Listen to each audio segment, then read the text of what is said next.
பெறுவது நுமையன்றிப் பிரிதொன்றும் விரும்பேன் பேசல்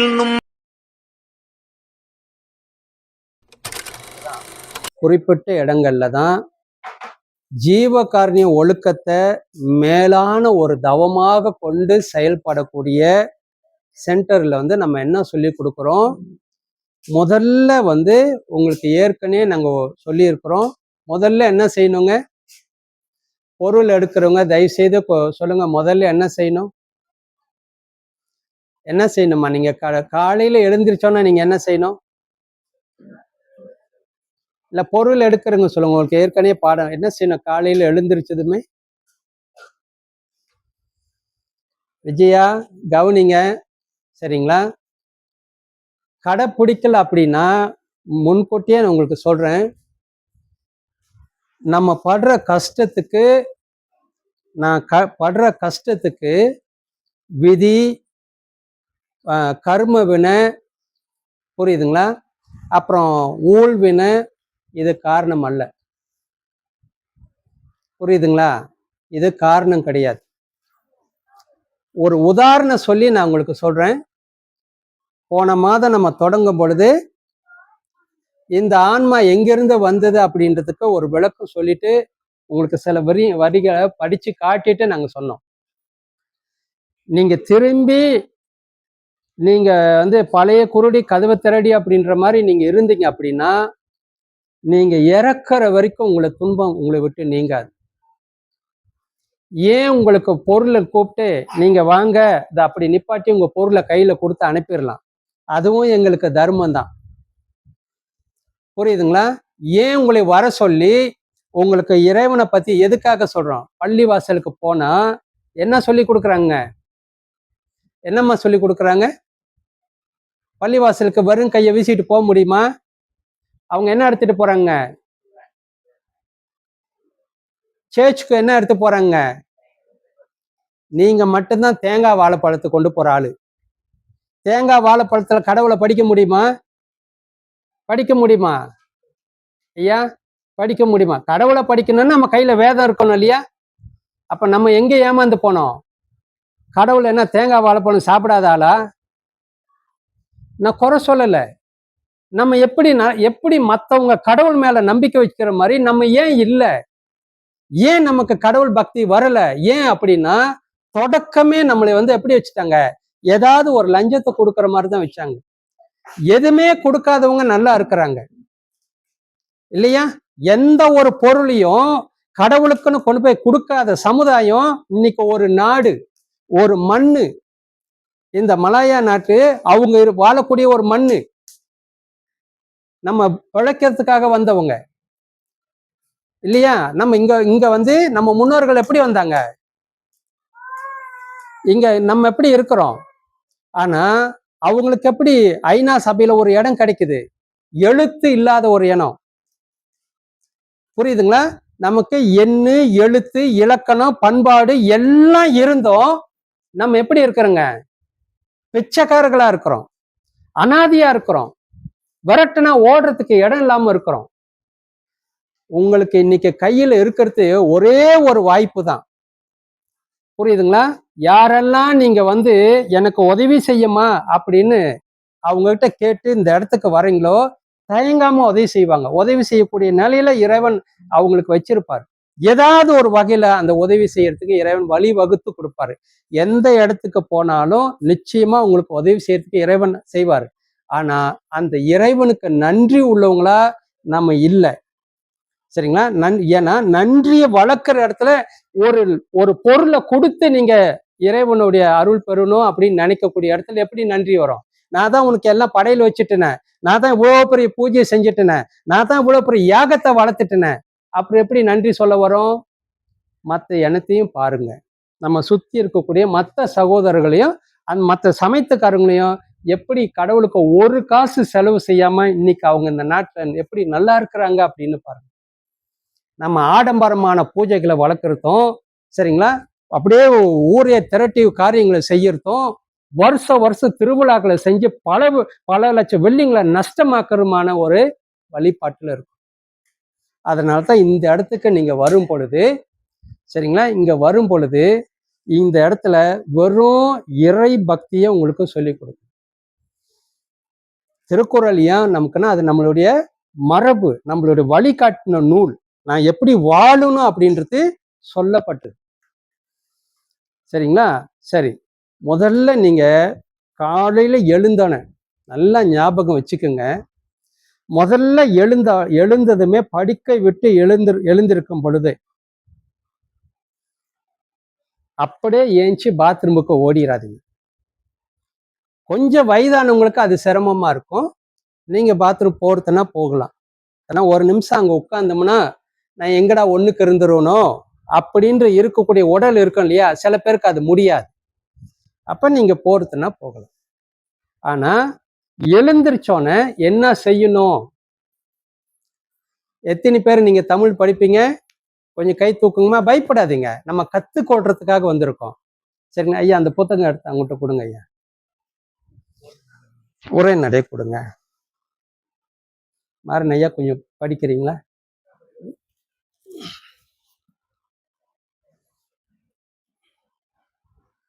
அங்கேருந்து படிக்கலாம். நித்திய கர்மவிதி 1வது.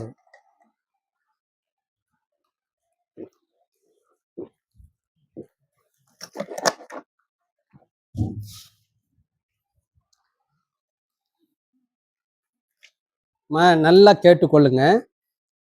சரிங்களா? நீங்களாம் எங்களுக்கு பின்னால வரக்கூடிய தலைமுறை. சரிங்களா? எங்களுக்கு முன்னால் உள்ளவங்களாம் ஜெயில மாட்டிக்கிட்டு முழிச்சுட்டு அடி உதைய வாங்கிக்கிட்டு இருக்கிறப்ப உங்களையாவது காப்பாற்றணுன்றதுக்காக தான் அவ்வளோ பெரிய காரியங்களை செய்கிறாங்க.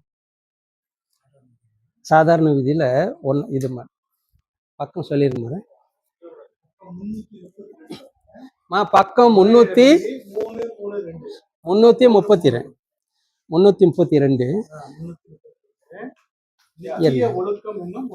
ஒரு நிமிஷம் எடுத்துட்டாங்க பாப்போம். ஒரே ஒரு சட்டத்தை தான் நம்ம பார்க்க போறோம் இன்னைக்கு. எல்லார் கையில புத்தகம் இருக்கா? யார் கையில இல்ல? ஓகே, இப்படி வந்துருமா? நீ இப்படி அமுதா அப்படி மின்னுக்கு உட்காந்து. சரி, இப்ப நித்திய கர்ம விதி. சரிங்களா? ஒவ்வொரு நாளும் செய்ய வேண்டிய சட்ட திட்டங்களை வகுத்திருக்கிறாரு. 1வது சட்டம் நம்ம இன்னைக்கு தெரிஞ்சுக்கொள்ளலாம். சொல்லுங்க. நித்திய ஒழுக்கம் என்னும். நீங்க படிப்பீங்களா? தமிழ் படிப்பீங்களா? 332. ஓகே. 1 சாதாரண நித்திய கர்ம விதி. 1 சூரியோதயத்திற்கு முன் நித்திரை நீங்கி எழுந்து விபூதி தரித்து சிறிது நேரம் உட்கார்ந்து கடவுளை தியானம் செய்தல் வேண்டும். ஓகே, அவ்வளவுதாங்க சட்டம். நன்றி ஐயா. 1வது என்ன சொல்றாருங்க? எப்ப எழுந்திருக்கணும்? சூரியன் வருவதற்கு முன்னால் எழுந்திருக்கணும். சூரியன் வந்து சொல்லுவாங்கல்ல, மேல சூடு ஏற வரைக்கும் நீங்க போர்வை போத்திருக்க கூடாது. எழுந்திருக்கணும் அப்படின்னா சூரியன் 7 மணிக்கு நம்ம நாட்டுல உதயமாகும். சூரியன் வருவதற்கு முன்னால. இது யாரு? எல்லாருக்கும் புரியுதுங்களா? எங்களுக்கெல்லாம் இல்ல. நாங்க எப்ப எழுந்திருக்கணும்? சூரியன் வருவதற்கு 2 மணி நேரத்துக்கு முன்னால் 5 மணிக்கு நாங்க எழுந்திருக்கணும். நீங்க எப்ப எழுந்திருக்கணும்? சூரியன் வருவதற்கு முன்னாலே எழுந்திருக்கணும். எப்ப? ஒரு 6:30 மணிக்கு எழுந்திருங்க. புரியுதுங்களா? இன்னும் சில பேர் 6 மணிக்கு நீங்க எழுந்திருக்கலாம். புரியுதம்மா? இது சாதாரண விதி. சாதாரணமா இருக்கக்கூடிய பொருள் எடுக்கக்கூடிய மக்கள் நீங்க முதல்ல செய்ய வேண்டியது, சூரியன் வந்த பிறகு எழுந்திருக்காதீங்க. ஞாயிற்றுக்கிழமை ஆனாலும் சனிக்கிழமை ஆனாலும் வெள்ளிக்கிழமை வந்த பொது விடுமுறை ஆனாலும் சரி, ராத்திரி 12, 1, 2, 3 மணிக்கு வெடிய உட்காந்து வாட்ஸ்அப்போ அல்லது மற்ற எதையும் பார்த்துட்டு சினிமாங்களை பார்த்துட்டு நாளைக்கு தான் லீவ் ஆச்சுன்னு படுத்து தூங்காதீங்க. மூதேவி உங்களை விட்டு போகாது. பிடிச்சது அப்படியே பிடிச்சிக்கிட்டு உட்காந்துருக்கோம். சரிங்களா? சூரியன் வருவதற்கு முன்னால 1/2 மணி நேரத்துக்கு முன்னால எழுந்திருச்சு, சரிங்களா, உங்களுடைய காலை கடனை செய்யுங்க. முதல்ல எழுந்திருக்கிறப்ப என்ன செய்யணும்? தூங்கி எழுந்துச்சோன கையோட, சரிங்களா? எழுந்திருச்சோன்னா அவர் என்ன கொடுத்திருக்கிறாரு? விபூதி தரித்து. நீங்கெல்லாம் வீட்டுல திருநூறு வச்சிருப்பீங்க இல்லையா? போய் பல்லெல்லாம் விளக்கணும்னு சொல்லல. எழுந்திருச்சோன்னே உங்களுக்கு முடிஞ்சா நீங்க எழுந்திருச்சு போகக்கூடிய வாய்ப்பு இருந்தா போக வேணாம். அப்படியே உட்கார்ந்து சிறிது நேரம் உட்கார்ந்து கடவுளை தியானம் செய்தல் வேண்டும். நீங்க அப்படியே கண்ணை மூடிக்கிட்டு கடவுள் இருக்க மாதிரிலாம் ஒன்றும் செய்வேண்ணா. இதுக்கு பதிலா என்ன செய்யணும் அப்படின்னா, எழுந்திருச்ச கையோட அப்படியே உட்கார்ந்து இறைவனை மனதில் நினைச்சு, அதான் தியானம். இறைவனை நீங்க வணங்குற இறைவனை, முருகனா அம்மனா விநாயகரா, ஒரு இறைவனை மனதில் நினைச்சு, இறைவா என்னை உயிரோடு வச்சதுக்கு மிக்க நன்றி. முதல்ல என்ன சொல்லணுமா? முதல்ல நன்றி சொல்லணும். இன்னைக்கு செத்து போயிருந்தா என் பிள்ளைக்கு நான் செய்ய வேண்டிய கடமை என்னால செய்ய முடியாது, குடும்பத்துக்கு செய்ய வேண்டிய கடமை செய்ய முடியாது. அப்ப அவங்கெல்லாம் என்னவாவாங்க? அனாதையா போயிடுவாங்க, ஆதரவு இல்லாம சிக்குவாங்க. அதுக்காக இறைவன் என்னை உயிரோடு வச்சிருக்காரு, நான் நன்றி சொல்லணுமா இல்லையா? நேத்து ராத்திரி நம்ம தூங்கும் பொழுது உலகத்துல பல இடங்கள்ல ஹாஸ்பிட்டல்ல தூங்கினவங்களே ஹாஸ்பிட்டலே அப்படியே தூக்கத்துல செத்து போனவங்க எத்தனை ஆயிரம் பேர் இருக்கு தெரியுங்களா? தூக்கத்திலே செத்து போனவங்க, எழுந்திருக்கே இல்லை. அப்படி இருக்கும் பொழுது நம்மலாம் எழுந்திரிச்சிட்டோம் இல்லையா? அதனால நீங்க வாழணும் அப்படின்னு யாரு நினைச்சதுங்க? உங்க அப்பா அம்மா கிடையாது. புரியுதுங்களா? ஏன் நன்றி சொல்லணும்? நான் உயிரோடு இருக்கிறதுக்கு காரணம் யாரு? எங்க அப்பா அம்மா கிடையாது. எல்லாரும் இறந்து போகக்கூடிய கட்டத்துல நான் உயிரோடு இருக்கணும் அப்படின்னா நான் வாழணும் அப்படின்னு யாரு நினைச்சிருப்பா? யாருங்க நினைச்சிருப்பா? இறைவனை தவிர வேற யாரும் கிடையாது. அதனால்தான் நான் உயிரோடு இருக்கேன். இல்லைன்னா நான் செத்து போயிருக்கணுமா இல்லையா? நம்ம ஹாஸ்பிட்டலே டாக்டர் முன்னாலே உயிர் போகிற இடத்துல நம்ம ஒண்ணுமே இல்லாம படுக்கையில் இருக்கும் பொழுது நம்ம சாகாம காலையில எழுந்திருச்சுக்கோம் அப்படின்னா நான் வாழணும்னு யாரு நினைச்சதுங்க? இறைவன். அதனால தான் எழுந்திருச்சு அப்படியே உட்கார்ந்து இறைவா என்னை உயிரோடு வச்சிருக்க மிக்க நன்றி. முதல்ல நன்றி உள்ள மக்களா மாறு. நான் கஷ்டப்படுற மக்களுக்கு நாங்க படாத பாடுபட்டோம். நாங்கெல்லாம் ஒரே தோட்டத்துல வாழ்ந்தவங்க. தோட்டத்துல இருக்கும்போது எனக்கு 13 வயசு இருக்கிறப்ப எங்க அப்பா காலமானார். எங்க அம்மா மட்டும் தான் கடுமையா உழைப்பாங்க. புரியுதுங்களா? அந்த வறுமை எனக்கு நல்லா தெரியும். காலையில எங்களுக்கு பசியாறதுக்கெல்லாம் ஒண்ணு இருக்காது. பள்ளிக்கூடம் போறப்பெல்லாம் இவருனாச்சும் பரவாயில்ல. அவரு எங்க குடும்பத்துல வந்து காலையில பசியாறு கிடையாது. அப்பெல்லாம் ஒரு என்ன சொல்லுவாங்க, வெற கோப்பின்னு ஒண்ணு கலக்குவாங்க. வெறும் கோப்பி இருக்கு இல்லைங்களா, அது மட்டும் தான் கலக்கி வைப்பாங்க. அது ஒரு கப்பை எடுத்து குடிச்சிட்டு நடந்தே பள்ளிக்கூடத்துக்கு போகணும். ஆனா அந்த கடவுள் அந்த கட்டத்துல கூடங்க அப்படியே பசியோட மயக்கமா விழுந்த மாதிரியோ, அப்படியே பசி இல்லைன்னா நான் பள்ளிக்கூடத்துக்கு போக மாட்டேன் அப்படின்ற சிந்தனைலாம் எல்லாம் கிடையாது. ஏன்னா நாங்க எல்லாருமே பெரும்பாலும் அந்த கிளம்பி பள்ளிக்கூடத்துக்கு போற பிள்ளைங்க, அந்த குடும்பமே பெரும்பாலும் வந்து வறுமையில தான் இருப்பாங்க. ஒண்ணு எங்களுக்கு வந்து பசின்றது புதிய ஒண்ணும் கிடையாது. புரியுதுங்களா? ஸோ அந்த அந்த வறுமைன்றது எவ்வளோ மோசமா இருந்தோம் அப்படின்றது எனக்கு நல்லா புரியும். உங்களோட கஷ்டம் நான் உணர்ந்து இருக்கிறதுனால தான் நான் சொல்றேன். நாங்க வாழ்ந்த காலத்துல எங்களுக்கு யாரும் சொல்லி கொடுக்கல. கடவுளுக்கு நன்றி விசுவாசமா இருங்க, நன்றி உள்ள மக்களாக இறைவனுக்கு இருங்க அப்படின்னு ஒரே ஒரு வார்த்தை சொல்லியிருந்தா கூட எவ்வளவு கஷ்டத்தை நீங்க கடந்துட முடியும். புரியுது ஐயா? காலையில எழுந்திரிச்சோன்னே முதல்ல அந்த படுக்கை விட்டு எழுந்திருக்கிறதுக்கு முன்னால யாரெல்லாம் உங்களால ஒரு 5 நிமிஷம் 1 நிமிஷம் 2 நிமிஷம் உட்கார முடியுமோ அப்படியே உட்கார்ந்து மனதுல இறைவனை நினைத்து, அதான் தியானம். நினைக்கிறதுக்கு பேரு தியானம். இறைவனை நினைத்து, இறைவா என்னை உயிரோடு வைத்ததுக்கு மிக்க நன்றி. சரிங்களா? அதுக்கு மேல ஏதாவது கேட்கணும்னு நினைச்சா எல்லாருக்கும் கேளுங்க. அதுக்கு பிறகு பாத்ரூமுக்கு போங்க, குளிங்க, உடலை சுத்தம் பண்ணுங்க. அதுக்கு பிறகு நீங்க வந்து இறைவனை உட்கார்ந்து தொழுகிற வேலையை செய்யுங்க. உட்காரலாம் மாறேன். உட்காருங்க. கொஞ்சம் படிக்க வேண்டியது இருக்கு மாறேன். சரிங்க. அப்ப விளங்குதாம்மா? இதுக்கெல்லாம் BA வரைக்கும் படிக்க தேவையில்ல. முதல்ல எழுந்திருச்சான்னு என்ன செய்யறோம்? அப்படியே உட்கார்ந்து 1 நிமிஷம் இறைவனுக்கு நன்றி சொல்றோம். சரிங்களா? ஏன்? நான் வாழணும்னு என்னை படைத்த இறைவன் என்ன நினைச்சிருக்கிறார். இதோட போதும் உனக்கு கொடுத்த காலம் அப்படின்னா அதோட எனக்கு காலம் முடிஞ்சிட்டு இருக்கும். அதனால முதல்ல நன்றி உள்ளவங்க 3 காரியம் நீங்க ஒவ்வொரு நாளும் செய்ய மறந்துடாதீங்க. 1வது எழுந்திருச்சோன்னா நன்றி. அடுத்தது சரிங்களா, அடுத்தது நீங்க வேலைக்கு போகக்கூடிய பெற்றோர்களா இருந்தா அல்லது வீட்டுல நீங்க இருக்கக்கூடிய பெற்றோர்களா இருந்தா உங்க பிள்ளைங்களை ஆசீர்வாதம் பண்ணி வாழ்த்தி பிள்ளைங்களை பள்ளிக்கூடத்துக்கு அனுப்புங்க. எத்தனை பெற்றோர்கள் நீங்க செய்யறீங்க? தயவு செஞ்சு கை தூக்குங்க. ஏம்மா இதெல்லாம் இன்னைக்கா சொல்லித்தரேன்? நீங்க வீட்டுல இருக்கிறப்ப நம்ம சொல்லி கொடுத்தோம் இல்லையா? புரியுதாம்மா? நீங்க உலகத்துல எந்த காரியமும் கஷ்டமான காரியத்தை உங்களால செய்ய முடியும், புரியுதுங்களா? ஆனா சுலபமான காரியத்தை உங்களால செய்ய முடியாது, உங்க மனம் விரும்பாது. நான் சொல்றேன் எப்படி. முதல்ல எழுந்திருச்சோன்னா கடவுளுக்கு நன்றி சொல்லணும் அப்படின்றது இதென்ன புதிய அத்தியாயமா? சொல்லுங்க, இதென்ன புதிய அத்தியாயமாங்க? நமக்குன்னு தோணும் இல்லையா? இதுக்கு BA வரைக்கும் படிக்க தேவையில்ல, செய்ய மாட்டோம், தெரியாது, சொல்லிட்டோம் இல்லையா? நீங்க கடைப்பிடிக்க மாட்டீங்க. நான் மறுபடியும் உங்களுக்கு சொல்றேன், ஏன் நீங்க கடைப்பிடிக்க மாட்டீங்க அப்படின்னா நீங்க துன்பப்படணும்ன்றது சட்டம். நீங்க துன்பத்தை அனுபவிக்கணும், துன்பத்தை அனுபவிக்கணும் அப்படின்றது, அவமானப்படணும், துன்பப்படணும், துயரப்படணும் அப்படின்றது ஒரு சட்டம் ஒண்ணு இருக்கு.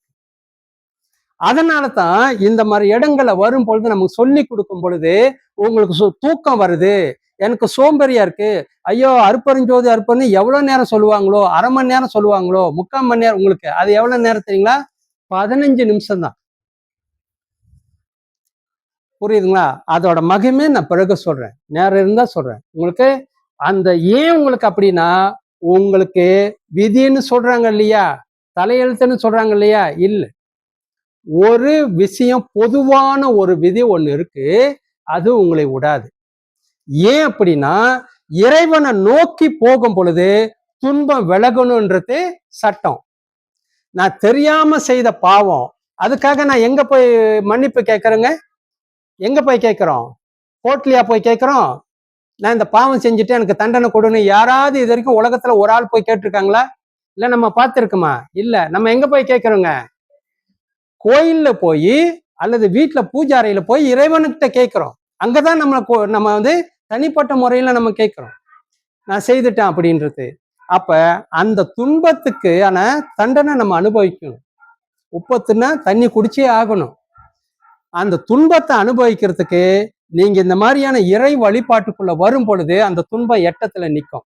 எப்படி உங்களை பிடிக்கலாம் பிடிக்கலாம் பிடிக்கலாம் அப்படின்னு சொல்லி அது என்ன செய்யுங்க, எட்டத்துல பார்த்துட்டு இருக்க. நீங்க இறைவனோட நெருங்க நெருங்க அது உங்களுக்கு பிடிக்காது.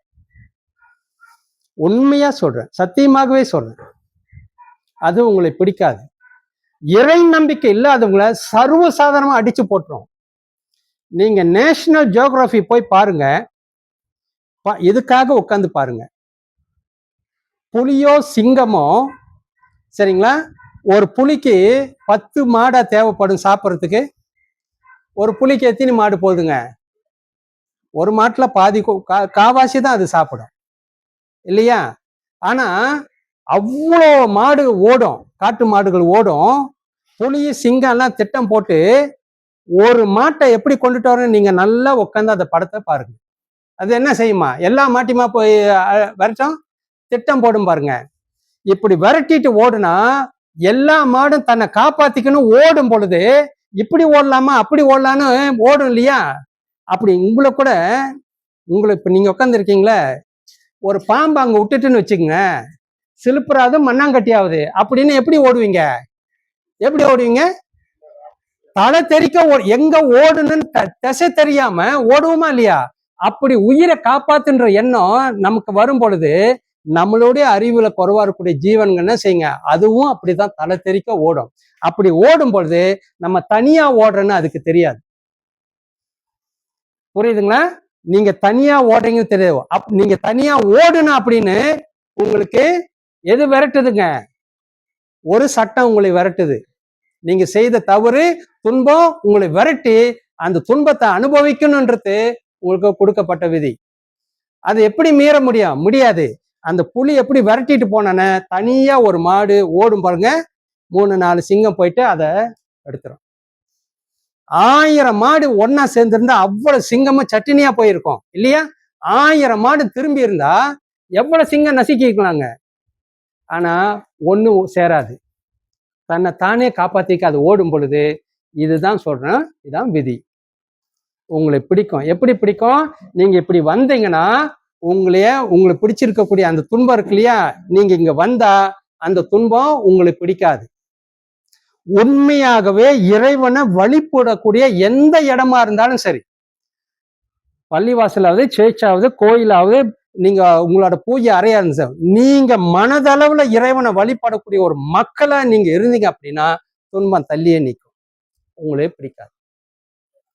புரியுதுங்களா? இப்ப நான் கஷ்டப்படுறேன் காரணம்னா வழிபாட்டுல நேர்மையா நம்ம இல்லை. ஏன்னா முதல்ல நன்றி உள்ள மக்களா இல்லைன்னா எப்படி நேர்மையா இருக்க முடியும்? அதனால முதல்ல நன்றி உள்ள மக்களாக இருக்கணும்.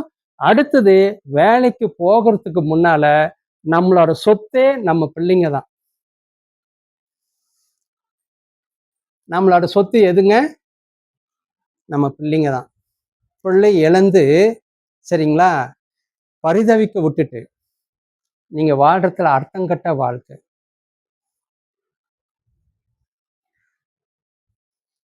என்னோட என்னோட மகனோ மகளோ ஒரு படி மேல படிச்சிருக்கணும். நான் 6வது வரைக்கும் படிச்சிருந்தா என் பிள்ளைங்க Form 1 வரைக்கும் போயிருக்கணும். அப்படி இல்லை அப்படின்னா நான் சரியான தகப்பனோ அல்லது தாயோ கிடையாது. தம்மில் தம்மக்கை அறிவுடைமை. என்ன காட்டிலும் என் பிள்ளைங்க ஒரு படியாது மேன்மை நிலை பெற்று இருக்கணும் சட்டம். அப்படி இல்லைன்னா நான் சரியான தகப்பன் கிடையாது, தாய் கிடையாது. புரியுதுங்களா? அதனால காலையில எழுந்திருச்சு வெள்ளனியா இறைவனை வணங்கிட்டு பிள்ளைங்களை வாழ்த்தணும். எத்தனை பிள்ளைங்க நீங்க காலையில உங்க அப்பா அம்மா காலை தொட்டு வணங்குறீங்க? எழுந்திரி. உங்க அம்மா இருக்கிறாங்களா? இங்க இருக்கிறாங்களா? எழுந்திரிங்க தம்பி, எழுந்திரி. எங்க அம்மா யாருமா? நீங்களா? என்னான்னு சொல்லி வாழ்த்துவீங்கம்மா? என்னான்னு சொல்லி வாழ்த்துவீங்க. அவர் வந்து உங்க காலை தொட்டு வணங்கும் போல்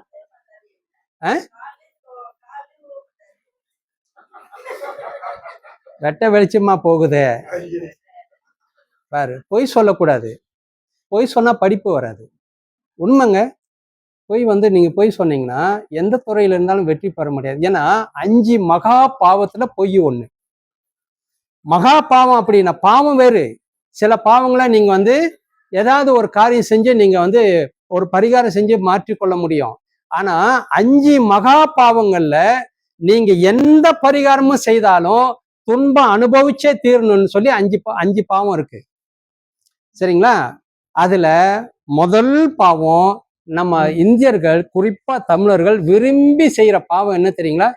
குடி. மகா பாவம் அப்படின்னு இந்த மனிதனுக்கு எவனுமே சொல்லி கொடுக்கல. எங்காவது சொல்லி கொடுத்துருக்காங்களாம்மா? உங்களுக்கு எங்கேயாவது சொல்லி கொடுத்துருக்காங்களா? ஐயா வாங்க, இன்னைக்கு தீபாவளி, மறாத நாள் என்ன செய்யலாம்? குடிகார பயல்களை மாத்தினானுங்களே தவிர ஒருத்தம் கூட இது பாவ செயல் அப்படின்னு சொல்லி கொடுக்கல. இன்னைக்கு வரைக்கும் அந்த சமுதாயம் ஏன் நம்ம எங்க போனாலும் நமக்கு ஒரு மரியாதை இல்லாம போகுது காரணம் என்ன அப்படின்னா பாவம் அவர் எழுதியிருக்கிறார். சரிங்களா? நான் சொன்னா நீங்க நம்ப மாட்டீங்கன்றதுக்காக ஏன் நீங்க இந்த பக்கத்தை படிங்க ஐயா. நீங்க இந்த பக்கம் நீங்க திருப்புங்க.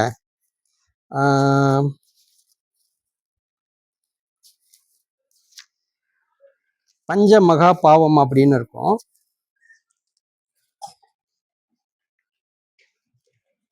ஓகே,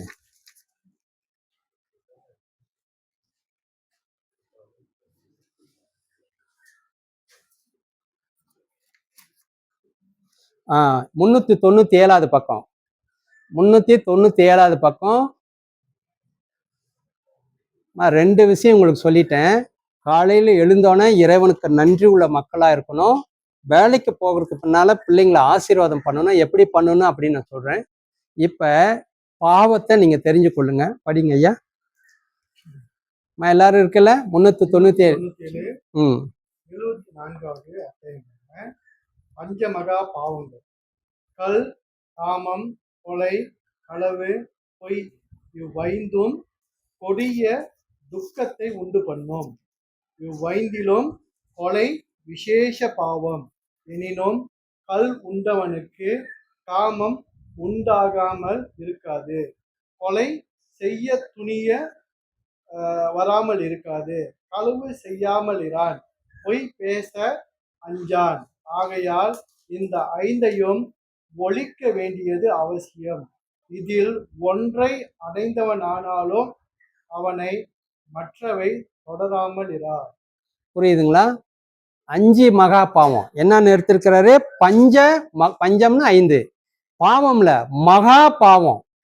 நீங்க அந்த பாவத்தை செய்யக்கூடாதுன்றதுக்காக தான் ஒன்னாவது எதுங்க? கல், குடி இருக்கு இல்லையா, சாராயம், சம்சு, பீரு, எதெல்லாம் உங்களோட புத்தியை தடுமாற செய்யுதோ அதுக்கு பாவம். நல்லா கேட்டுக்கொள்ளுங்க. ஒரு உதாரணத்தை சொல்லி நான் சொல்றேன்.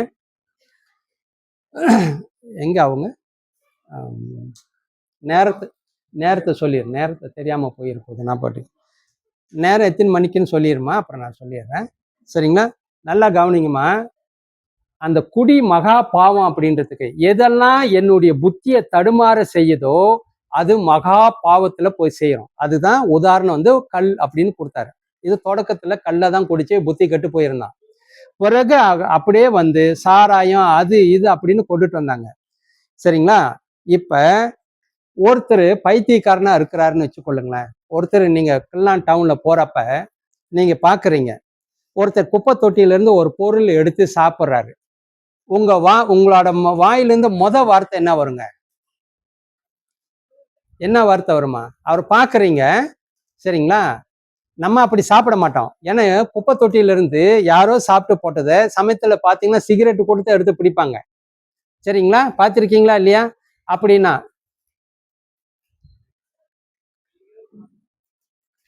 உங்க வாயிலிருந்து வார்த்தை என்ன வருங்க? நீங்க பார்த்தோன்னே என்ன வார்த்தை உங்களுக்கு வரும்? இல்ல அவர் சொல்லிட்டோம். அவர் என்ன யோசிக்கிறாருன்னு பார்ப்போம். இல்ல என்ன நீங்க பார்த்தானே உங்க மனசுல என்ன தோன்றுங்கய்யா? அந்த மாதிரி ஒருத்தர் எடுத்து ஒரு இது குப்பையில இருந்து எடுத்து சாப்பிட்றப்ப நீங்க பார்த்துட்டீங்க, உங்க கூட உங்க மனைவி பிள்ளைங்க இருக்கிறாங்க, உங்க வாயிலிருந்து வார்த்தை என்ன வரும்? இல்ல இன்னும் அவர் சரியா அந்த நிலைக்கு அவர் வரல. வேற யாராச்சும் ஐயோ பாவம்னு சொல்லுவோமா இல்லையா? விளங்குதுங்களா? ஏங்க அவர் சாப்பிட்றது எப்படி பாவமாகும்? புரியுதுங்களா? விளங்குதாமா? ஏன் அவர் அதை எடுத்தாரு? அவரு நம்ம மாதிரி மன தெளிவானவர் இல்ல. புத்தி தடுமாறி செய்யக்கூடிய அத்தனை காரியங்களும் பாவத்துக்கு கொண்டு போய் சேர்க்கும். அதனால தான், ஏன்னா இவங்க காலத்துல எல்லாம் இந்த சொற்கள் பயன்படுத்த கிடையாது. இது தொடக்கத்துல பயன்படுத்துது. புரியுதுங்களா? ஏன் நம்ம ஐயோ பாவம்னு சொல்றோம்? புத்தி தடுமாறி இருக்கக்கூடிய ஒருத்தர் செய்யக்கூடிய செயல் என்னவாகுதுங்க? அவரை பார்த்தோன்னா ஐயோ பாவம் அப்படின்னு நம்ம அவர் மேல செய்யணும். அது பாவ செயலா? ஏன் நம்ம அந்த வார்த்தையை பயன்படுத்துறோம்? அப்ப எதெல்லாம் பாவம் அப்படின்னு சொன்னா, எந்த பாவத்தை தீர்க்க முடியாது அப்படின்னு சொன்னா இந்த 5 பஞ்ச மகா பாவம். நீங்க தெரிஞ்சு கொள்ளுங்கம்மா. உங்க கணவர் சொன்னா திருந்த மாட்டாரு. நீங்க அங்க போய் சொல்லி நீங்க சொல்லுங்க, இது பாவம் செய்யலுங்க, இது குடிக்காதீங்க, நான் போற இடத்துல எங்களுக்கு சொல்லி கொடுத்தாங்க, சொல்லுங்க, உன் வேலையை பாரு அப்படின்னா அது பிறகு என்ன செய்யுங்க? சொல்லாதீங்க. ஆனா நீங்க சொல்ல வேண்டிய இடம் ஒரு இடம் இருக்கு. ஒவ்வொரு நாளும் நீங்க சொல்ல வேண்டிய ஒரு இடம் இருக்கு. எங்க தெரியுங்களா? புரியுதாமா? நீங்க திருந்தாத இடத்துல ஒரு மனுஷங்கிட்ட போய் ஒப்பறி வைக்காதீங்க. அடி உத நமக்கு தான் உழுவோம். காலையில நீங்க வேலைக்கு போகணும்ல, கன்னத்துல காயத்தோட போக முடியுமா? புரியுதுங்களா? அதனால அந்த ஆள்கிட்ட சொல்லி பலன் தடவை சொல்லுங்க, நாங்க படிச்சோம், இது பாவம்னு எனக்கு தெரியாது, இது பாவம்னு நமக்கு வேதத்துல எழுதியிருக்கிறாங்க, இந்த பாவ செயலை செய்ய. அதனால அந்த சமுதாயம் மேன்மை அடையல. எந்த பாவத்துக்கு பரிகாரம் கிடையாது, அந்த பாவத்தை விரும்பி செஞ்சா எப்படி இருக்கும்? ஒவ்வொரு திருவிழாவிலையும் சரி, தேர் கொண்டு போறாங்க அப்படின்னா இந்த காலத்து இளைஞர் கையில பாருங்க என்ன இருக்கு அப்படின்னு, வேல் பிடிச்சிட்டா போறான் ஒவ்வொருத்தனும். சொல்லுங்க, தேர் திருவிழா அம்மனுக்குன்னா அவன் என்ன இதை சூளத்தையா தூக்கிட்டு போயிட்டு இருக்கான், வேல் வேல் அப்படின்னு சொல்றதுக்கு இல்ல ஓம் சக்தி ஓம் சக்தின்னு என்ன கையில கொண்டு போறாங்க? பீர்ட்டின் தானே. கேவலமா இல்ல நமக்கு? பண்பாடு என்ன? நீ எங்க நிக்கிற? கோயில் திருவிழால சரிங்களா, தேர் ஓடுற இடத்துல அந்த கூட்டத்தோட நம்ம எப்படி கெட்டு போய் கிடக்கிறோம் பாத்தீங்களா? நம்ம உண்மையை சொல்றேங்க. நீங்க நீங்க நீங்க நம்மனா நம்புங்க, இல்லைன்னா இல்ல. நாங்க தொண்டு செய்ய ஆரம்பிச்சு நான் பார்த்த வரைக்கும் நம்ம கெட்டு குட்டிச்சோரா போன மாதிரி உலகத்துல மற்ற பண்பாடு உள்ள எந்த இனமும் அப்படி கெட்டு போகல. ஒரு அஸ்லிக்காரன் கெட்டு போனா அது வேறு. ஏன்னா அவனுக்கு ஒரு பாரம்பரியம் இல்லை அப்படின்னு சொல்லலாம். உங்களுக்கு எண்ணு, எழுத்து, இலக்கியம், இலக்கணம், பண்பாடு அத்தனையும் 3-4000 வருஷமா இல்ல ஒரு இனம் கெட்டு போகுது அப்படின்னா என்ன அர்த்தங்க? என்ன அர்த்தம்? கடைப்பிடிக்கலன்னு அர்த்தம். இல்ல எனக்கு தெரியாது அப்படி இல்ல, நான் கத்துக்கொள்ளலன்னு. இந்த பிள்ளைங்கெல்லாம் இதே மாதிரிதான் உருவாவாங்க. எப்படி ஒரு ஆணு இது குடிக்கிறது மகா பாவம் அப்படின்னு அவன் உணரலையோ, அவனோட பிள்ளையும் குடிக்க ஆரம்பிப்பான். புரியுதுங்களா? எங்க போவாங்க? படிச்சவங்களே அப்படிதான் இருக்கிறாங்க. படிக்காதவனும் அப்படி இருக்கிறான்னா படிச்சவன் அதை விட மோசமா தான் இருக்கிறான். லோயர் ஆயிட்டா வெள்ளிக்கிழமை சாயங்காலம் நீங்க அவங்களை எங்க பார்க்கலான்னு நான் நேருக்கு நேர் பார்த்தது. எதை கதை கட்டி சொல்றேன்னு சொல்லலை, எல்லாத்தையும் சொல்லலை. பெரும்பாலும் மக்கள் சரியா 5 மணிக்கு பாருக்கு போறாங்க. நாட்டை திருத்திட்டாங்க பாருங்க. ஓய்வு எடுக்கிறதுக்காக, கலப்பு தீர்றதுக்காக போறாங்க. பணம் மட்டும் இல்லைன்னு வச்சுக்கொள்ளுங்க, கிரெடிட் கார்டே ஒண்ணு இல்லைன்னு வச்சுக்கொள்ளுங்க, இருக்கணுங்க. நம்ம சமுதாயத்துக்கு அது இருக்கக்கூடாது. ஏழையா இருக்கிறப்ப நமக்கு இருக்கக்கூடிய ஒழுக்கம் வசதி வரும் பொழுது நம்ம கடைப்பிடிக்கிறது இல்லை தெரியுங்களா? வசதி வரும் பொழுது அந்த ஒழுக்கத்தை நம்ம கடைப்பிடிக்கிறதே கிடையாது. ஏன்? கெட்டு குட்டிச்சோனா போன இடம். பிறந்த நாள் கொண்டாடுறாங்கல்ல, குடும்பங்கள்ல கொண்டாடுறாங்களா இல்லையா? எப்படி கொண்டாடுறாங்க? உங்க பண்பாடு பிரகாரம், உங்க மரபு கிடையாது, நீங்க கொண்டாடு கிடையாது. எவனோ ஒருத்தன் கற்பிச்சுட்டு போன வெள்ளைக்காரன் கொண்டு போனத பிறந்த நாள் பாட்டு தமிழ்ல இருக்கா இல்லையா? இருக்கா இல்லையா? இங்க படி பார்ப்போம். கொஞ்சம் தலையாட்டுன்னு எதுக்கு ஆட்டுன? இருக்குன்னு எதுக்கு ஆட்டுன? புரியுதுங்களா? பொய் சொல்லக்கூடாது. தெரிஞ்சா தெரியும், இல்ல இல்ல. இருக்கா இல்லையாங்க? இருந்தாலும் இருக்கலாம், இல்லைனாலும் இல்ல. புரியுதுங்களா? இந்த சமுதாயம் எப்படி இருக்கு தெரியுங்களா? ராமாண்டனா ராமன் ஆண்டனா, ராமன் ஆண்டனா, ராமாண்டன், நமக்கு ஒரு கவலையும் இல்லைங்க. கட்டு குட்டிச்சோரா போன மக்கள் அப்படிதான். அது எப்படி தெரியுங்களா? நீங்க போயிட்டு அருமையான பாடகர் யாரு ஞாபகம் இருக்கா மரன் உங்களுக்கு? அருமையான பாடல் நீங்க உங்களை இதுல போட்டீங்கன்னா வரும். அவருக்கு முன்னால் ஒரு அந்த நல்ல பாடல் உங்களை பாருங்க. அவர் சொல்லு அந்த பாடுனா காதால கேட்டிருக்கு. அது வந்து எம்ஜிஆர் காலத்துல. கை தட்டுங்க, அதையாவது சொன்னாங்களே அப்படின்னு. சரிங்களா? அதையாவது அந்த அம்மா சொன்னாங்களே அப்படின்னு.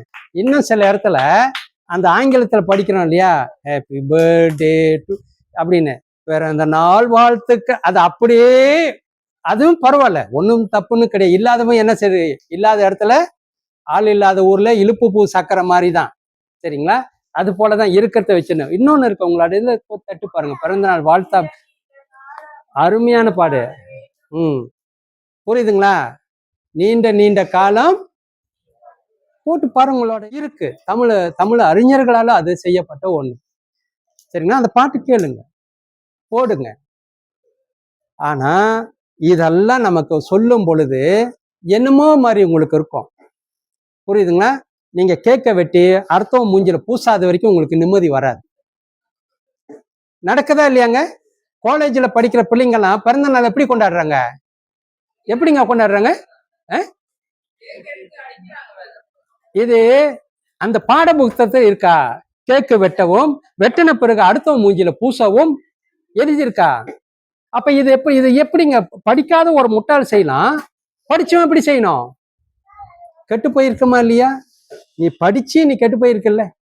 படிக்காதவன் கெட்டு போயிட்டான்றது வேறு. படிச்சவன் நீ காலேஜ்ல படிக்கிறிய, அப்ப என்ன அர்த்தங்க? இப்ப நம்ம சொல்லும் பொழுது இவங்கெல்லாம் அப்படிதான். புரியுதுங்களா? அதுதான் சொல்றேன்.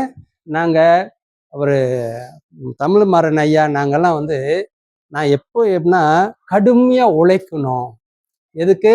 இந்த சமுதாயத்தை மாற்றணும் அப்படின்னா இறைவனுடைய அருள் இல்லாம ஒரு காரியமும் செய்ய முடியும். அதுதான் நாங்க கேட்கணும். சரிங்களா? இப்ப நான் சொல்றேன்ல, காலையில 6 மணிக்கெல்லாம் நீங்க 5:30 மணிக்கு 6:30 மணிக்கு எழுந்திருங்க அப்படின்னு நீங்க அதை கடைப்பிடிக்கிறப்பங்க ஒரு நாள் பிடிப்பீங்க, 2வது நாள் 3வது நாள் உங்களுக்கு வராது. புரியுதுங்களா? வராது.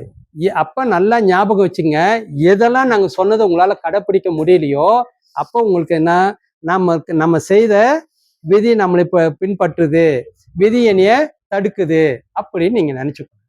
அப்பதான் நீங்க எழுந்திருச்சு செய்வீங்க. புரியுதாமா? சரிங்களா? இப்ப நீங்க வாழ்த்துறீங்க. எப்படி வாழ்த்தணும்னா, இங்க கவனிங்க, உங்க அப்பா அம்மா காலை தொட்டு காலையில வீட்டுல இருந்தாங்கன்னா வெள்ளனி, அதாவது சில பெற்றோர்கள் வந்து வீட்டுல இருப்பாங்க, அப்ப நீங்க எழுந்திருச்சு பூஜை அறையில போயிட்டு அவங்க காலை தொட்டு, சரிங்களா, காலை தொடுங்க. அவ்வளவுதான் உங்களுடைய வேலை. தொடரப்ப மனதுல நீங்க என்ன நினைக்கணும், என்ன நினைக்கணும் தெரியுங்களா? உங்களுக்கு போன் வாங்கி கொடுக்கலன்னு நீ கோவப்பட்டிருப்ப. புரியுதாம்மா? உன் கூட படிக்கிறவங்களாம் போன் பாய்க்கிறப்ப நீ என்ன சொல்லுவ, எனக்கும் போன் வாங்கி கொடுக்கணும் அப்படின்னு. என்னத்துக்கு அப்படின்னா, இல்ல பாடம்லாம் இப்போ போன்ல பார்க்க சொல்லிட்டாங்க, சொல்றாங்களா இல்லையா பிள்ளைங்க? என்னமோ அது இல்லைன்னா அவங்க எதுவும் இழந்துற மாதிரி இருப்போம். அப்ப அவங்க என்ன சொல்லுவாங்க, அடுத்த மாசம் வாங்கி தரேன்னு. எப்ப கேட்டாலும் எனக்கு மட்டும் கடைசியா வாங்கி கொடு. அந்த தாயோட மனதை வந்துங்க நம்ம புண்படுத்துறோமா இல்லையா, தந்தையோட மனதை புண்படுத்துறோமா இல்லையா, அதனால அவங்க காலில் தொட்டு வணங்குறப்ப மனதுல நீங்க நினைக்கணும், இறைவா நான் தாயோட மனம் புண்பாடுற மாதிரி நான் எது செய்தாலும் என்னை மன்னிச்சிரு அப்படி. புரியுதுங்களா? நீங்க என்ன நினைக்கணும், என்னோட தாய் தந்தையினுடைய மனம் நோகிற மாதிரி நான் இது வரைக்கும் எது செய்திருந்தா என்னை மன்னித்து அருள வேண்டும் அப்படின்னு அவங்க காலத்தை. பெற்றோர்களா இருக்க நம்ம என்ன செய்யணுங்க, நம்ம என்ன செய்யணும், நீங்க உங்க பிள்ளைங்க மேல கை வச்சு வாழ்த்துறதுக்கு முன்னால நீங்க வணங்குற இறைவனை உங்க மனதுகளை நினைக்கணும். புரியுதுங்களா? மனதுல இறைவனை நினைக்காம கை வைக்காதீங்க. சும்மா அற்பரிஞ்சோதி இல்ல, இறைவனை மனதுல வைத்துக் கொள்ளுங்க. வைத்துட்டு அதுக்கு பிறகு அந்த பிள்ளை மேல கை வச்சு வாழ்க வாழ்க வளம் பெற வாழ்க. எங்க சொல்லுங்க பார்க்கலாம். சரிங்களா? 3 தடவை வாழ்க வாழ்க வளம் பெற வாழ்க. இந்த வாழ்த்து வள்ளல் பெருமானுடைய வாழ்த்து. வாழ்க வாழ்க வளம் பெற வாழ்க. மனதுல யார நினைக்கிறோம், நீங்க வணங்குற இறைவனை மனதுக்கு வந்த பிறகு அடுத்தது அந்த பிள்ளை மேல கை வச்சு வாழ்த்துங்க. ஏன்னா உங்க மனதில இருந்து அந்த இறைவனே அது வாழ்த்துவார். புரியுதாம்மா? நம்ம வாழ்த்தும் பொழுது குற்றத்தோட இருப்போம். ராத்திரி இந்த பொண்ணு அப்படி சொல்லிருச்சேன்னு அந்த தாய் மனசுல எப்படி இருக்குங்க, இந்த வஞ்சம் இருக்கும், வருத்தம் இருக்கும். அப்ப அது கால் தோடுறப்ப உங்களுக்கு விருப்பம் இல்லாம போகும். ஓ, நான் உனக்காக எவ்வளவு கஷ்டப்பட்டு ஏச்சி பேச்சு வாங்கிட்டு அந்த டொய்லெட் கழுவி அதை பண்ணி இதை பண்ணி நான் உங்களுக்கு சம்பாரிச்சு கொண்டுட்டு வரேன், கடைசியில் இப்படியா நீ பேசுற அப்படின்னா அந்த வருத்தம் இருக்கு இல்லையா? அதனால நீங்க வாழ்த்தும் பொழுது வருத்தத்தோட நீங்க அந்த மனதில் எண்ணத்தை வச்ச பொழுது அந்த பிள்ளையும் அதே மாதிரி வாழ்க்கை தான் அது தொடங்கும். புரியுதாம்மா? நம்மளோட சொத்து முதல்ல நம்ம பிள்ளைங்க தான். சரிங்களா? நீங்க உழைச்சி வீடு வாங்காம போகலாம், ஆனா இந்த பிள்ளை படிச்சு ஒரு பெரிய ஆள் ஆயிடுச்சுன்னா அது சர்வசாதாரணமா வீடு வாங்கணும். புரியுதம்மா? அது நல்லா இருக்கணும் அப்படின்னா நம்ம அர்ப்பணிச்சே தீரணும். அப்ப நீங்க மனதுல இறைவனை வைத்து கொண்டு அதுக்கு பிறகு கை மேல வச்சு அவசரம் இல்லாம வாழ்த்த பாருங்க. சரிங்களா? வாழ்த்தின பிறகு 3 தடவை வாழ்த்தின பிறகு அந்த பிள்ளைய அப்படியே தூக்கி கட்டி அணைங்க. நீங்க என்ன நினைக்கிறீங்க அப்படின்னு அந்த எண்ணம் அந்த பிள்ளையோட மனதுல விதையாக மாறும். சத்தியமா அது மாறும்.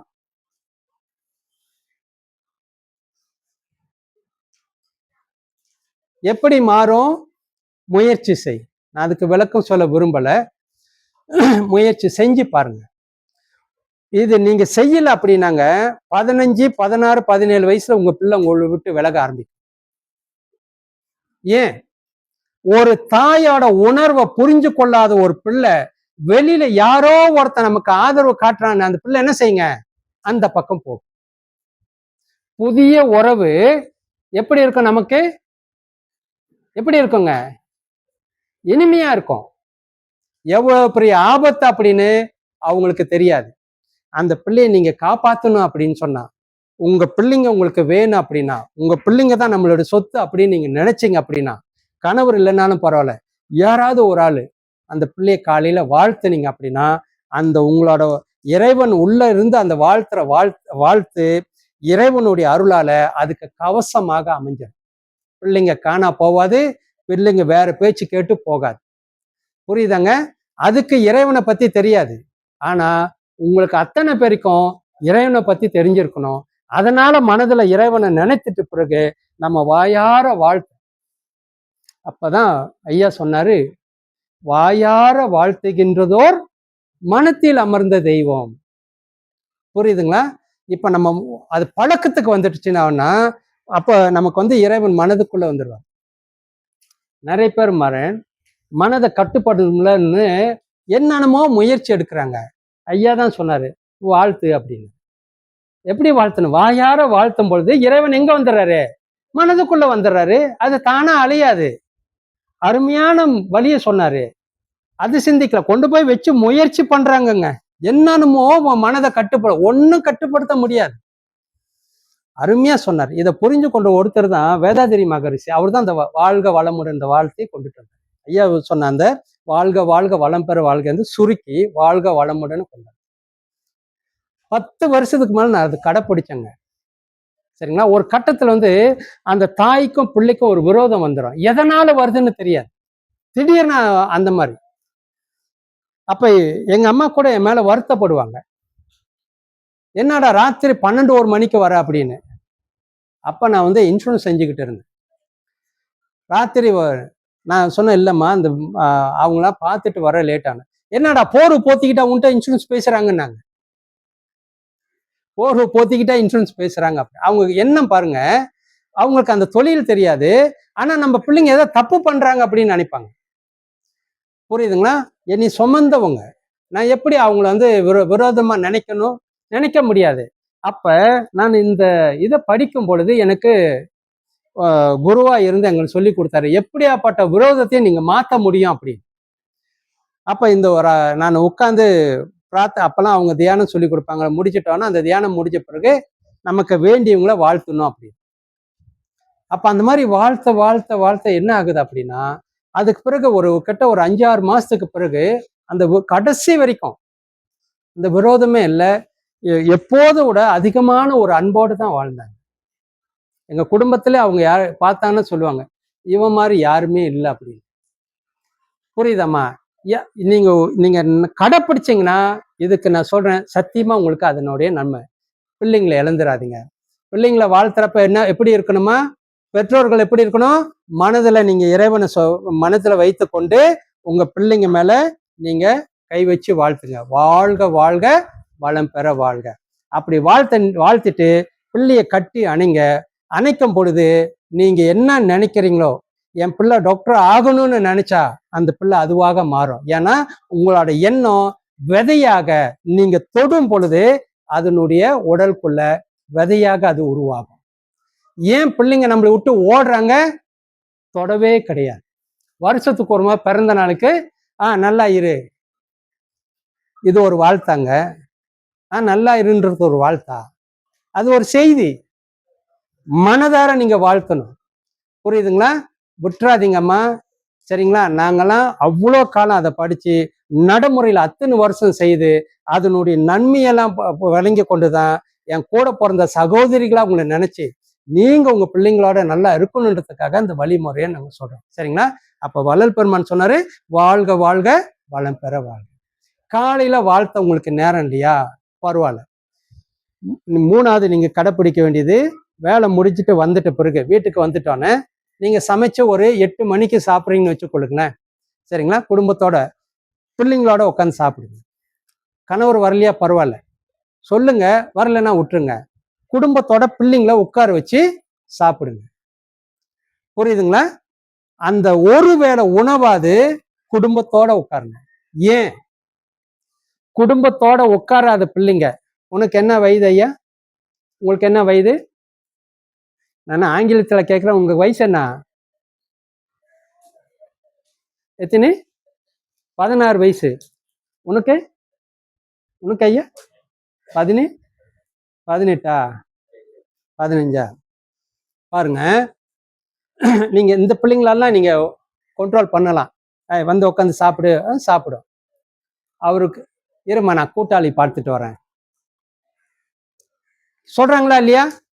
வயதுக்கு வந்த பிறகு 12, 13, 14, 15, 16ல இருந்து 20 வயசுக்கு மேல உள்ள பிள்ளைங்கெல்லாம் பெற்றோர்களோட உட்காந்து சாப்பிட்றாங்களா? ஐயா உங்க வீட்டுல எப்படி? இல்ல. பையனுக்கு என்ன வயது இருக்கு ஐயா? பயப்படாதீங்க அம்மா, நான் என்ன பிரச்சனை போட்டு தாண்டினா அதே தான் நீங்களும் வச்சிருக்கீங்க. சரிங்களா? என்ன இருக்கும் வயசுயா? 11 பரவாயில்ல, நீங்க வளைச்சிடலாம். சரிங்களா? 15, 16 வயதை வளைக்க முடியாது. ஏன்னா 5ல் வளையாதது. இப்ப நான் சொல்லல, இந்த பிள்ளைங்க உங்க காலை தொடுறாங்க இல்லையா? 5ல் வளையாதது 50ல் வளையாது. 50 என்ன 15லயே அது வளையாது. ஏன்னா நீங்க காட்டாத அன்பு ஆதரவு வெளியே கூட்டாளியோட இருக்கான். அவன் எப்ப உணர்வான் தெரியுங்களா? ஜெயில மெதிக்கிறான் பாருங்க, பிடிச்சு உள்ளுக்க கொண்டு போய், செய்யாத தப்புக்கு நீ அடி வாங்க உள்ளுக்கு, அப்ப நீ திருந்துவ. ஏன் மலாய்க்காரர்கள் அந்த குற்றம் குறைவா இருக்கு அப்படின்னா, அவங்க மக்ரிப் தொழுகை செய்யறாங்க. புரியுதுங்களா? மக்ரிப் தொழுகை செய்த பிறகு அதுக்கு பிறகுதான் அவங்க சாப்பிட போறாங்க. அப்ப என்ன ஆகுதுங்க? எல்லாரும் ஒன்னா குடும்பத்தை வீட்டுல வணங்குறாங்க. புரியுதுங்களா? பள்ளிவாசலுக்கு போகலன்னா வீட்டுல வணங்குறாங்க. அவங்க தாய்மார்கள் இங்க பாருங்க வீட்டுல வணங்குறாங்க, பிள்ளைங்க வணங்குறாங்க. அதனால கூட்டாளியோட போய் சிக்கிற வேலை இல்லை. நம்ம பிள்ளைங்க என்ன செய்யறாங்கன்னா, தெருவுல கூட்டாளியோட பேசிட்டு இருப்பான். ஒன்னும் பெருசா அல்ஜிப்ரா கணக்கெல்லாம் ஒண்ணும் பேச கிடையாது. புரியுதுங்களா? அவங்க ஒன்னும் பாடத்தை பத்தி பேச கிடையாது, சும்மா வெட்டித்தனமா பேசுவான். அப்ப அந்த இடத்துல ஏதாவது ஒரு சம்பவம் நடந்துருச்சு அப்படின்னா டக்குன்னு வந்து இவங்க எல்லாம் சிக்க ஆரம்பிப்பாங்க. பிடிப்பானா இல்லையா? இன்னைக்கு நீங்க ஜெயில இருக்கக்கூடிய பிள்ளைங்களை பாதி பேருங்க தவறு செய்யாதவங்க. எதுக்காக இருக்கிற? உனக்கு என்ன அங்க வேலை? அதான் உனக்கு என்ன வேலை? புரியுதுங்களா? பிள்ளைங்க எப்படி மாற்றாங்க? தப்பு செய்யல, ஆனா கூட்டாளினாலதான் அவங்க மாற்றினாங்க. கூட்டாளினால்தான் குடிகாரனா போனா. கூட்டாளினால்தான் அந்த பெண்ணு 30, 35 வயசுல விதவியா இருக்கிறதுக்கு காரணமே கூட்டாளினாலதான். ஏன்? குடிகாரனா போனதுனால. குடிகாரனா போனதுனால உடல்ல இருக்கக்கூடிய உறுப்புகள்லாம் கட்டு போய் 35 வயசு 40 வயசுக்குள்ள இறந்து போனா அந்த மனைவி விதவியா போயிட்டா. இன்னும் சொச்ச காலத்துக்கு பிள்ளைங்களை வளர்க்கணுமே, எப்படி வாழ முடியும்? எப்படிங்க வாழ முடியும்? தவறுக்கு மேல தவறு நடக்க ஆரம்பிக்கும். ஒரே காரணம், குடிகாரனா மாறுனதுனால. புரியுதுங்களா? பிள்ளைங்க நம்மளுடைய சொத்து. நீங்க பிள்ளைங்களை வாழ்த்தும் பொழுது உங்களோட உணர்வு என்னன்றது அந்த பிள்ளைங்க உள்ளத்துல அது பதிய ஆரம்பிக்கும். நீங்க தொடும் பொழுதே அது பதிய ஆரம்பிக்கும். உங்களோட எண்ணம், நீங்க வந்து ஏழையா இருந்தா கூட, வசதி இல்லைன்னா கூட லட்சியத்தை உயர்மா வைங்க. புரியுதுங்களா? நான் படிக்காதவன், எனக்கு வசதி குறைவு, என் பிள்ளை எப்படி டாக்டர் ஆகும், அதெல்லாம் முக்கியம் கிடையாது. முதல்ல லட்சியம் உங்ககிட்ட இருக்கா? என் குடும்பத்துல இருந்து ஒரு பிள்ளையாவது டாக்டர் ஆக்குவேன், ஒரு பிள்ளையாவது இன்ஜினியர் ஆக்குவேன், ஒரு பிள்ளையாவது நல்ல தொழில்ல ஒரு மேனேஜர் ஆக்குவேன். இந்த மாதிரி உயர்ந்த லட்சியங்களை நீங்க வந்து சுமந்து கொள்றதுக்கு நீங்க படிக்க வேண்டிய அவசியம் கிடையாது. மனதுல லட்சியம் வைங்க. அந்த லட்சியத்தை வைத்து கொண்டு அந்த பிள்ளையை நீங்க கட்டி அணைக்கும் பொழுது அந்த உணர்வு அந்த பிள்ளைங்க உணர ஆரம்பிச்சான தானாவே அந்த பொறுப்பு அவங்களுக்கு உருவாயிடும். நீங்க எல்லாம் நம்ம எல்லாம் காதல் பண்ண ஆளுங்க தானுங்க இல்லையா? காதல் பண்றப்ப தேட்டர்ல உட்காந்துட்டு ஒருத்தன் கை பிடிக்கிறப்ப உணர்வு எப்படி இருக்கு? என்ன மாதிரி படம் பாக்குறோமோ அந்த காதல் பண்றதுக்கான படம்லாம் அங்க பாக்குறோம்ல. அப்ப கை பிடிக்கிறப்ப உணர்வு எப்படி இருக்குங்க? திரையில என்ன ஓடுதோ அதுக்கேற்ற மாதிரி தான் இங்க நடக்குது இல்லையா? புரியுதா இல்லையா? தொடும் பொழுது எந்த உணர்வோட நீங்க தொடுறீங்களோ அது முளைக்க ஆரம்பிச்சிடும். புரியுதுங்களா? மனம், இந்த மனம் ஒரு நிலம் மாதிரி, என்ன போடுறீங்களோ அது உருவாயிடும். அதனால்தான் உயர்ந்த எண்ணங்களை நீங்க தாய் சுமந்து கொண்டு, ஒரு தந்தை சுமந்து கொண்டு அந்த பிள்ளையை கட்டி அணைக்கும் பொழுது அது சத்தியமாக அந்த நிலைக்கு உருவாயிடும். எத்தனை பேருங்க அந்த பிள்ளைங்களை கட்டி அணைக்கிறாங்க? எத்தனை பேர் உங்க அப்பா அம்மா எத்தனை பேர் காலையில உங்களை வாழ்த்திட்டு கட்டி அணைச்சிருக்கிறாங்களா? ஏன்னா முதல்ல நீங்க காலையே விழுவிலையே. புரியுதாமா? ஏன் விழுவல? உங்களுக்கு நேரம் இல்லை உங்க பிள்ளைங்களை வாழ்த்துறதுக்கு. காலையில இல்லைனாலும் சாயங்காலம் தெரியாது செய்யுங்க. சரிங்களா? சாயங்காலத்தை எப்ப செய்றீங்க? ஒன்னா உட்காந்து சாப்பிட்றப்ப இறைவனை வணங்கிட்டு வாழ்த்திட்டு சாப்பிடுங்க. ஒரு வேளை சாப்பாடு அது குடும்பத்தோட சாப்பிடும்போது அனாவசியமா உங்க பிள்ளைங்க வெளியே இருக்க மாட்டாங்க. வெளியில இல்லாதனால எந்த ஒரு போலீஸ் கேஸ்ன்னு அவன் சிக்க மாட்டான். வட்டிக்கு வாங்கி அவனை ஜாமீன்ல எடுக்கணும் அவசியம் இல்லாத வேலை. புரியுதுங்களா? அடுத்தது இது 3வது, கடைசியா தூங்குறதுக்கு முன்னால இறைவனுக்கு நன்றி சொல்லிட்டு தூங்குங்க. போய் பூஜை அறையில இறைவனுக்கு வணங்கிட்டு அந்த வணங்கிட்டு இன்றைய பொழுது உன்னுடைய அருளால எல்லாம் இனிமையாக நடந்தது, நல்லபடியாக நடந்தது, இறைவா உன்னோட பெரும் கருணைக்கு நன்றி. ஏன் தெரியுங்களா? அதுவே கடைசி பிரார்த்தனையா கூட அமைஞ்சிடலாம். என் கையில பணம் இல்லைங்க, எனக்கு படிப்பு இல்லை, எனக்கு இருக்கிறது ஒன்னே ஒண்ணுதான், கடவுள் நம்பிக்கை தான். புரியுதுங்களா? பணம் இருந்தா நீங்க கடவுளை நினைக்கணும்னு அவசியம் இல்லை. உங்க கையில பணம் இருக்கு. படிப்பு இருந்தாலும் நீ கடவுளை நினைக்க வேண்டிய அவசியம் இல்லை. நீ படிச்ச படிப்புக்கு நீ எங்கேயாவது ஒரு தொழில் செய்து நீ பணத்தை சம்பாரிச்சிடலாம். படிப்பும் இல்லை பணமும் இல்லைன்னா என்ன இருக்குங்க? என்ன இருக்கு வாழ்றதுக்கு? எதை நம்பி வாழ்றது? முடியுங்களா? நமக்கு இருக்கிறது ஒன்னே ஒண்ணு எது? என்னை படைத்த இறைவன். சரிங்களா? அப்ப நான் படுக்கிறப்ப அந்த இறைவனை வணங்கிட்டு, சரிங்களா, இன்னைக்கு நடந்த எல்லாத்துக்கும் உன்னோட கருணையால நடந்த அத்தனைக்கும் நன்றி ஆண்டவனே, வணங்கிட்டு நான் படுக்கிறேன்ல, நான் இறந்துட்டா கூட ஒன்றும் பிரச்சனை இல்லைங்க. நான் கடவுளுக்கு நன்றி உள்ளவ நான் வாழ்ந்திருக்கிறேன், கடவுளை வணங்கி இருக்கிறேன். அதுக்கு பிறகு சரிங்களா, என்னுடைய இறப்பு ஏற்படும் போது நான் எந்த வகையிலையும் இறைவனை மறந்தது கிடையாது. பெருமான் சொல்லுவாரு, நீங்க உங்களோட படிக்கிறப்ப நீங்க பிரார்த்தனைக்கு ஈடுபடும் பொழுது சரிங்களா, அற்பெருஞ்சோதி மகாமந்திரம் சொல்லிட்டு அற்பெருஞ்சோதி அற்பெருஞ்சோதி தனிப்பெரும் கருணை அற்பெருஞ்சோதின்னு சொல்லிட்ட பிறகு சொல்லுவார், எல்லா செயல் கூடும், எதுவா இருந்தாலும் அது கை கூடும், எல்லா செயல் கூடும், என் ஆணை அம்பலத்தே.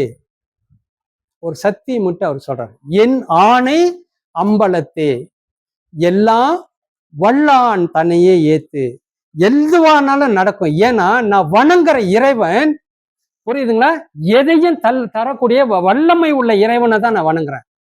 இப்ப சரஸ்வதி வணங்குனா நீங்க போயிட்டு எனக்கு பணம் கொடுன்னு கேட்க முடியுமா? ஏமா? அப்படின்னு நம்ம மண்டியில ஏத்தியாச்சு. புரியுதுங்களா? நம்ம என்ன நினைக்கிறோம், மகாலட்சுமி கிட்ட படிப்பு கேட்க கூடாது, காளிமாதேவி கிட்ட போய் படிப்பு கேட்க கூடாது. புரியுதுங்களா? நம்மள ஏத்தி மண்டியில ஏத்தியாச்சு. உருவமே இல்லை, நல்லா இருக்கிறோம். நாம விதவிதமான முறையில கடவுளை வணங்க தப்பு கிடையாது. சிலை வழிபாடு நமக்கு கொடுக்கப்பட்ட ஒரு அதனுடைய தத்துவமே வேறுங்க. ஆனா நம்ம தவறி போயிட்டு பரவாயில்ல, ஆனா வணங்குங்க, கோயிலுக்கு போங்க, வீட்டுல பூஜை செய்யுங்க, எல்லாம் செய்யுங்க, ஒரு இறைவனை வச்சு வணங்குங்க. புரியுதுங்களா? அந்த அவர் சொன்னாரு எப்படின்னா, நான் வணங்கக்கூடிய இறைவன் வல்லமை உள்ள இறைவன், எதையும் தரக்கூடிய இறைவனை தான் நான் வணங்குறேன். அதனால அவர் சொன்னாரு, எல்லாம் செயல் கூடும் என் ஆணை அம்பலத்தே எல்லாம் வல்லான் தன்னையே ஏத்து. அவ்வளவு தூரம் எதுக்கு சத்தியம் விட்டாரு? என் ஆணை அம்பலத்தை அப்படின்னு எதுக்கு சொல்றாரு? ஏன்னா நான் வணங்கக்கூடிய இறைவன் எதையும் தரக்கூடிய வல்லமை உள்ள இறைவன், அதனால அந்த இறைவனை போற்றுங்கள் அப்படின்னாரு. பிரைஸ் த லார்ட் அப்படின்னு சொல்றாங்களே, இறைவனை போற்றுங்கள் அப்படின்னு. எல்லாம் வல்லான் தன்னையே ஏத்து. ஏத்துன்னா என்ன அர்த்தங்க? போற்றுதல்னு அர்த்தம். அதுக்கு சமமா அகவுள்ள ஒரு வரி கொடுத்தாரு. நான் சொன்னேன்ல, எனக்கு படிப்பு இல்லை பணம் இல்லை, எனக்கு எது இருக்குங்க? என்கிட்ட எது இருக்குங்க? என்னம்மா இது? இறை. சரிங்களா? இறை வழி, அந்த நம்பிக்கை மட்டும் இல்லை, அந்த இறைவன் மீது எனக்கு இருக்கக்கூடிய நம்பிக்கை இல்லை, அந்த அன்பு, நம்பிக்கை காலப்போக்கில் அன்பா மாறிடும். சரிங்களா? ஓகே, இப்ப அதுக்கு சமமான ஒரு நிறைய வரிகள் கொடுத்தாரு. ஒரு வரி இருக்கு, எம்பலம் என தொழுது ஏத்தினோர்க்கு. எம்பலம் என தொழுது ஏத்தினோர்க்கு அருள் புரி அம்பலத்தாடல் செய் அருப்பெருஞ்சோதி. அம்பலம் அப்படின்னா நம்மளுடைய உள்ளம். உள்ளத்துல இறைவன் எல்லாருக்கும் நமக்கு தெரியும், நம்புறோம் இல்லையா? கடவுள் எனக்குள்ள இருக்கிற நம்ம நம்புறோம்ல. நான் துரோகம் பண்ணாலும் கெடுதி செஞ்சாலும் நான் என்ன சொல்வேன்? எனக்குள்ளேயும் இறைவன் இருக்கிறான்னு தான் நம்ம சொல்றோம் இல்லையா? எல்லா உயிர்லையும் இருக்கக்கூடிய இறைவன் எனக்குள்ளே இருக்கிறாருன்றது மிக சத்தியமான உண்மை. சரிங்களா? அப்ப அவர் சொல்றாரு, எம்பலம். என்னுடைய பலமே எது? நான் வணங்குற இறை வழிபாடு தான். என்னுடைய பலம் எது? என்னுடைய நம்பிக்கை தான். என்னுடைய பலம் எது? நான் இறைவன் மீது வச்சிருக்கிற அந்த அன்பு தான். அதான் என்னுடைய பலம். எம்பலம் என தொழுது ஏத்தினோர்க்கு. யாரு இறைவன் மீது அப்படி முழு நம்பிக்கை கொண்டு, சரிங்களா? உங்க பிள்ளைங்க சொல்லுவாங்க, அவர் கேட்கிறாரு கூட்டாளி கிட்ட, நீ எஸ்பிஎம் முடிச்சுட்டு என்னடா படிக்க போறேன்னு. அவன் சொல்றேன், எங்க அப்பா ஊருக்கு அனுப்பி டாக்டருக்கு படிக்க வைக்கிறாருன்னு. காசு இருக்கான்னு. எங்க அப்பா அதெல்லாம் சமாளிச்சிருவாரா? அந்த பையன் யாரை நம்புறான்? யாரை நம்புறாங்க? அப்பா மீது வச்சிருக்கிற நம்பிக்கையில, புரியுதுங்களா? அதுதான். அப்ப நான் இங்க யாரை நம்புறேங்க? என்ன படைத்த இறைவனை நம்புறேன். எம்பலம். என்னுடைய பலம் எது? நான் வணங்குற இறைவன், நான் அன்பு வச்சிருக்க இறைவன், நான் அந்த இறைவனை தொழுகிறேன். எம்பலம் என தொழுது ஏத்தினோர்க்கு. என்னுடைய பலமே என்னுடைய இறைவன் தான். அப்படின்னா அந்த இறைவனை நான் வணங்குறேன் இல்லையா, தொழுகிறேன். அப்படி தொழுது ஏற்றினோர்க்கு பெருமான் சொன்னாரு, அருள் செய். அருட்பெருஞ்சோதி ஆண்டவரே, அவன் உன்னை தொழுகிறான், உன்னை வணங்குறான். சரியா? வணங்காம இருக்கிறவங்களுக்கெல்லாம் இறைவன் கருணை செய்யறாரு. வெயில் நமக்கு தேவையா இல்லையாங்க? நான் கொலைகாரனா இருந்தாலும் எனக்கு வெயில் தேவை தானே? நான் கொலைகாரனா இருந்தாலும் எனக்கு காத்து தேவை தானே? நான் கொலைகாரனா இருந்தாலும் எனக்கு நீர் தேவை தானே? இதெல்லாம் இறைவன் தராரா இல்லையா? இது கருணையில செய்யறாரு. அந்த கருணை இருந்தா நான் வாழ முடியுமா? முடியாது. இதோட நான் சிறப்பா வாழணும்னா தனி பொறும் கருணை வேணும். மேற்கொண்டு என் மேல கருணை காட்டு. அப்பதான் அவர் சொன்னாரு, இறைவன்கிட்ட போய் கேட்கிறாரு, இறைவா, இவங்கெல்லாம் உன்னை தொழுது, உன்னை நம்பி, உன் மீது அன்பு வைத்து உன்னை போற்றி பாடுறாங்க. எம்பலம் என தொழுது ஏத்தினோர். ஏத்துதல்னா போற்றுதல், பிரைஸ் தி லார்ட் அப்படின்னு சொல்லக்கூடிய இறைவனை போற்றுங்கள் அப்படின்னு. நான் அப்படி இறைவனை போற்றேன். எப்போ போற்றேன்? ஒரு 6 பாடல் பாடுறேன். சரிங்களா? அப்படி தொழுது ஏத்தினோர்க்கு பெருமான் சொன்னாரு, அருள் புரி. இவரு போய் ஆண்டவன்கிட்ட சொல்றாரு, அருள் புரி, கருணை செய். எப்படியாப்பட்டதுங்க? நம்ம செய்ய வேண்டிய காரியத்தை செஞ்சோம் அப்படின்னா எல்லாம் வல்ல இறைவனுக்கிட்ட சொல்றதுக்கு நமக்குன்னு ஒருத்தர் இருக்கிறார். அருள் புரி, அம்பலத்து அடிசையும் அருட்பெருஞ்சோதி. புரியுதுங்களா? எல்லாம் செயல்கூடும்ன்ற அந்த இதுக்கு நீங்க போய் கொஞ்சம் சிந்திச்சு பாருங்க. சன்மார்க்க மக்கள் கடப்புன்னா இது என்னுடைய உணர்வு. அப்ப ஏன் நான் அவ்வளவு நம்பிக்கையா இருக்கிறேன்? ஏன் அவ்வளவு இறைவன் வச்சிருக்கேன்னா, எனக்கு படிப்பு இல்லை, என்கிட்ட பணம் இல்லை, எனக்கு இருக்கிற ஒன்னே ஒண்ணு இறை வழிபாடு தான். அப்ப அந்த இறை வழிபாடு நாடி போகும் பொழுது எல்லாம் வல்ல அருட்பெருஞ்சோதி ஆண்டவருடைய மகனா இருக்கக்கூடிய பெருமான் சொல்றாரு, எம்பலம் என தொழுது ஏத்தினோர்க்கு அருள் புரி, அம்பலத்த அருள் செய் அருட்பெருஞ்சோதி. புரியுதுங்களா? இது மிக எளிமையான, இந்த மாதிரி நூற்றுக்கணக்கான உள்ளுக்கு விளக்கம் அவர் கொடுத்த ஒண்ணுதான் நான் உங்கள்கிட்ட சொல்றேன். எத்தனை சொல்லி கொடுத்துட்டுங்க. காலையில எழுந்திரிச்சோன்னே அப்படியே படிக்கல உட்காந்து இறைவனை நினைச்சு, இறைவா என்னை உயிரோடு வைக்க மிக்க நன்றி. முதல்ல நன்றி உள்ள மக்களாக மாறும். அடுத்தது நீங்க குடிச்சிட்டு எல்லாம் வந்தோன்னே நேரம் இருந்தா பிள்ளைங்களை பார்த்தீங்கன்னா ஆசீர்வாதம் பண்ணுங்க. வளர்ந்துங்களா? நீங்க உங்க அப்பா அம்மா காலை தொடாம எனக்கு மணி ஆச்சு அப்படின்னு ஓடாதீங்க. உங்களுக்கு பாதுகாப்பு கிடையாது. இந்த பிள்ளைங்களை கஷ்டப்பட்டு வளர்த்த ஐயா நம்ம எப்படியே பறி கொடுக்க கூடாது. நம்ம சொத்து பிள்ளைங்க தான். சரிங்களா? அவங்க உங்களுக்கு சிரமம் கொடுப்பாங்க. சமயத்தில் நம்ம மனம் நோகிற மாதிரி நடந்துக்கு வருவாங்க. சரி, இந்த சனியை நான் ஏன் பெத்தேன் அப்படின்னு கூட ஒரு தாய்க்கோ தந்தைக்கோ உருவாகும். அப்படி நினைக்காதுங்க. எல்லாமே இறைவனுடைய கணக்கு பிரகாரம் நடக்குது அப்படின்னு சொல்லி நினைச்சு கொள்ளுங்க. நீங்க தான் இறங்கி அந்த பிள்ளைங்களுக்காக மன்னித்து அருள வேண்டும். புரியுதுங்களா? விட்டுறாதீங்கம்மா. பிள்ளைங்க ஓடி போனது, பிள்ளைங்க இழந்தது, என்னென்னமோ நடக்குது இந்த உலகத்துல. நமக்கு பாதுகாப்பு கிடையாது. ஆசிரியர்கள் எல்லா பிள்ளைங்களும் பாதுகாக்க முடியாது. அவங்கன்னா போலீஸா பாதுகாக்கிறதுக்கு? சரிங்களா? ஸோ நமக்கு தேவை, என்னை படைத்த இறைவன் பாதுகாக்க. மனதில் நினைச்சு அந்த பிள்ளைங்க மேல கை வச்சிங்கன்னா நிச்சயமாக அது பாதுகாப்பு அமையும். அது சுத்தி ஒரு பாதுகாப்பு வளையமாக உங்களோட வாழ்க்கை அமைஞ்சு போயிடும். சரிங்களா? அடுத்தது சாயங்காலம் நீங்க பிரார்த்தனை முடிச்சுட்டு சாப்பிடுங்க. சாப்பிடும்பொழுது பிள்ளைங்களோட உட்காந்து சாப்பிடுங்க. இறைவனை வணங்கிட்டு சாப்பிடுங்க. படுக்கிறதுக்கு முன்ன இறைவனை நினைச்சு நன்றி சொல்லிட்டு போய் பாருங்க. சரிங்களா? ஒரு 4 விஷயம் சொல்லிட்டு நம்ம இன்னொன்னு ஒரு சொல்றேன். கடவுளை வணங்குறதுக்குன்னு ஒரு சட்டையை வச்சுக்கொள்ளுங்க. இந்த முக்கா கால் போட்டுக்கிட்டு, புரியுதுங்களா, பூஜை அறையில நுழையாதீங்க. தூங்க தானே போறோம் அப்படின்னு நைட்டி போட்டுக்கிட்டு, சரிங்களா, கடவுளை பார்க்காதீங்க. இறைவனுக்கிட்ட நீங்க பூஜை அறையில நுழைதாவே, அதனாலேயே உங்களோட நாங்க இருந்த காலத்துல எல்லாம் எங்களுக்கெல்லாம் இப்ப யாரும் சொல்லிக் கொடுக்கல. எங்க அப்பா அம்மா அப்படி இல்லை. சம்பளம் எடுத்தானே கொண்டு போய் கடவுள் முன்னால் வைக்கிறது. அதை எப்படி வைப்பாங்க? பேர்ஸோட கொண்டு போய் வைப்பாங்க. இது போலீஸ் கடவுள், அது பேர்ஸெல்லாம் அவர் பார்த்துக்கிட்டு உட்காந்துட்டு இருக்கணும். அந்த காலகட்டங்கள் அப்படி நடந்தது. ஏன்னா நமக்கு தெரியாது. புரியுதுங்களா? கொண்டு போய் லோக்கர்ல போட்டுங்க. இறைவனை இறைவனாக வைத்துக் கொள்ள. ஒரு பையன் எங்க கூட உள்ள ஒருத்தன் கடவுள் அங்க அவங்க அப்பா காசு வச்சுட்டாரு. அவன் ஒரு வெள்ளி எடுக்க போறான். ஒரு வெள்ளி எப்படி எடுத்தான் தெரியுங்களா? இப்படி வணங்கணும் இல்லைங்க, ஒரு கையில கடவுளை வணங்கிட்டு ஒரு கையில எடுத்தான். எங்க தவறு செய்யக்கூடாது அங்க தவறு செய்ய ஆரம்பிக்கிறேன், தேவை உருவாகுது. அதனால அதை கொண்டு போய் வேற இடத்துல வைங்க. ஹெட்போனை கொண்டு போய் அங்க வைங்க. பூஜை அறையில கொண்டு போய் கடவுள் முன்னால் வைக்காதீங்க.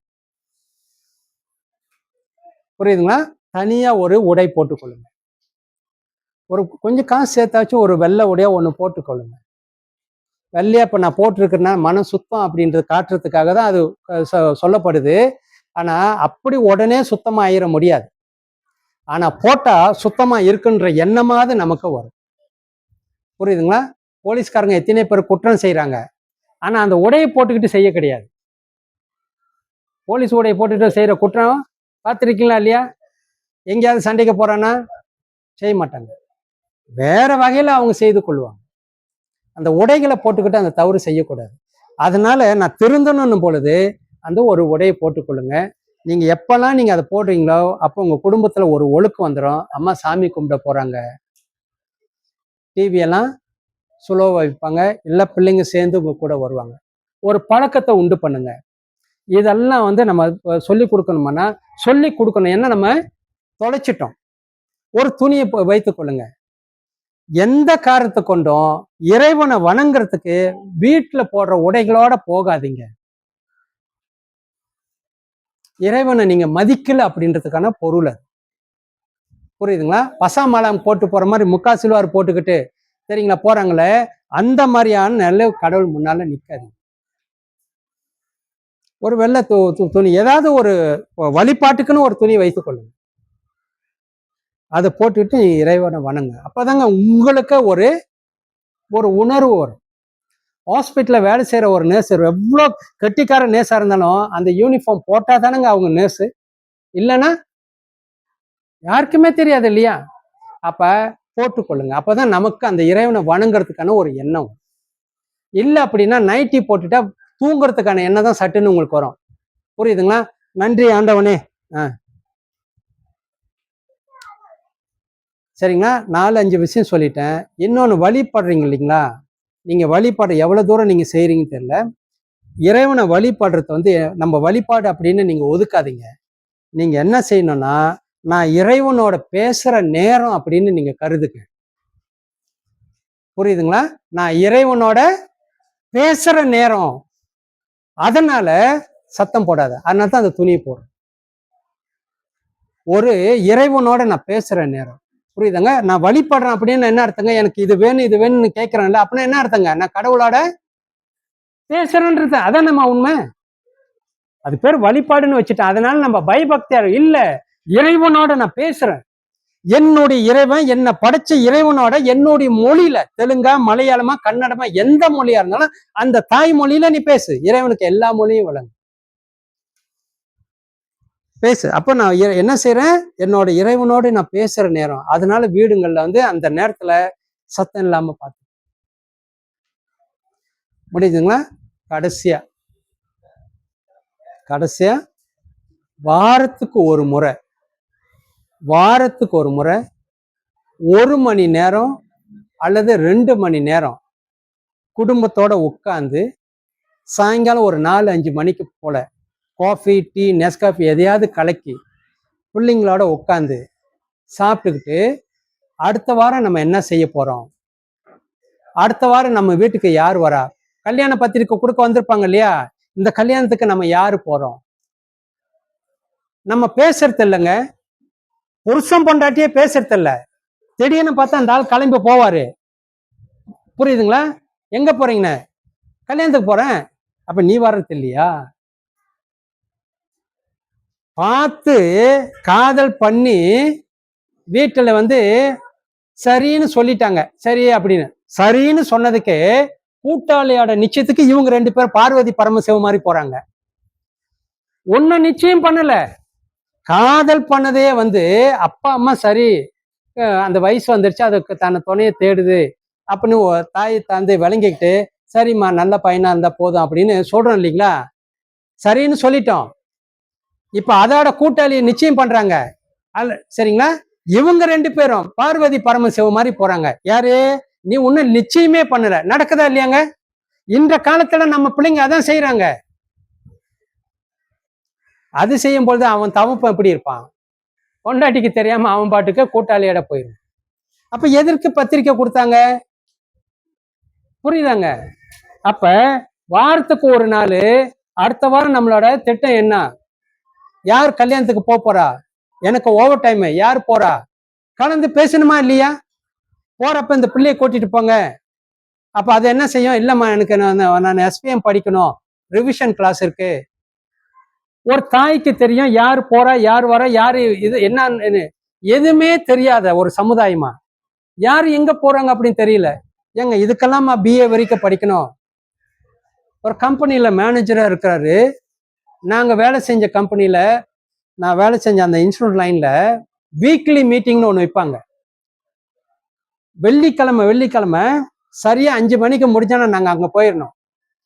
திங்கக்கிழமையில இருந்து வெள்ளிக்கிழமை வரைக்கும் எத்தனை பேரை பார்த்த, என்ன செஞ்ச, எவ்வளவு அப்படின்னு ரிப்போர்ட் கொடுக்கணும். ரிப்போர்ட் கொடுக்கறதுனால எந்த ஒரு கமிஷனும் கூட இல்லை, ஒன்றும் கிடையாது, ஒன்றும் இல்லை. ஆனா எங்க சூப்பர்வைசருக்கு நாங்க செய்யணும். அப்படி செய்ததுனால 33 வருஷம் நான் அந்த கம்பெனியில இருக்கேன். எங்க அவரோட பெரிய மேனேஜர் அவர் போய் அங்க ரிப்போர்ட் பண்ணுவாரு. ஒன்னு வெள்ளிக்கிழமை சாயங்காலம் அல்லது சனிக்கிழமை காலையில ரிப்போர்ட்டிங் தான். எங்களை வீக்லி ரிப்போர்ட் பண்ணணும். அந்த மாதிரி செஞ்சா வளர்ச்சி அடைஞ்சது. ஒரு கம்பெனியில வீக்லி ரிப்போர்ட்டிங் இருக்கு, மந்த்லி ரிப்போர்ட்டிங் இருக்கு. இல்ல மாறன், கட்டாயம் நீங்க செய்யணும். இல்ல அப்படின்னா ஒர்க்கர்ஸ் என்ன செய்யறாங்க, அந்த நிறுவனத்தோட நிலைமை எப்படி போகுங்க? இதே தாங்க குடும்பங்களையும். வாரத்துக்கு ஒரு முறை 1 மணி நேரம் 2 மணி நேரம் பிள்ளைங்களோட உட்காந்து அடுத்த வாரம், போன வாரம் இப்படி நடந்து போச்சு, அடுத்த வாரம் நம்ம என்ன செய்ய போறோம். திடீர்னு யாராவது நம்ம சொந்தக்காரங்க சீரியஸா இருப்பாங்க, யாரும் போக முடியாது. வீட்டுல மனைவி இருந்தா சரி நீங்களாவது போயிட்டு வாங்க, காலையில போயிட்டு வந்துரு. எதையுமே பேசாம நம்ம இருந்தோமா? அப்ப அது என்ன குடும்பமா? என்னது அது? ஒரு கம்பெனியா ஒரு குடும்பமா உட்காந்து மீட்டிங் போட்டு அடுத்தது என்ன செய்யணும்னு முன்னேற்றத்துக்கு பேசுறப்ப ஒரு குடும்பத்தோட முன்னேற்றத்துக்கு நம்ம போட்டு உட்காந்து பேசலாமா இல்லையா? கட்டாயம் செய்யுங்க. இதை நீங்க தவறும் பொழுது நான் சொல்றேங்க, நீங்க தவறும் பொழுது நான் சொல்லி கொடுத்தது அத்தனையுமே நடைமுறையில செய்து பார்த்த பிறகு அந்த குடும்பம் எப்படி தெரியுங்களா இருக்கும்? யாரும் வெளியில இருந்து அந்த குடும்பத்தை கலைக்கிறதுக்கோ யாராலையும் உள்ளுக்கு நுழைய முடியாது.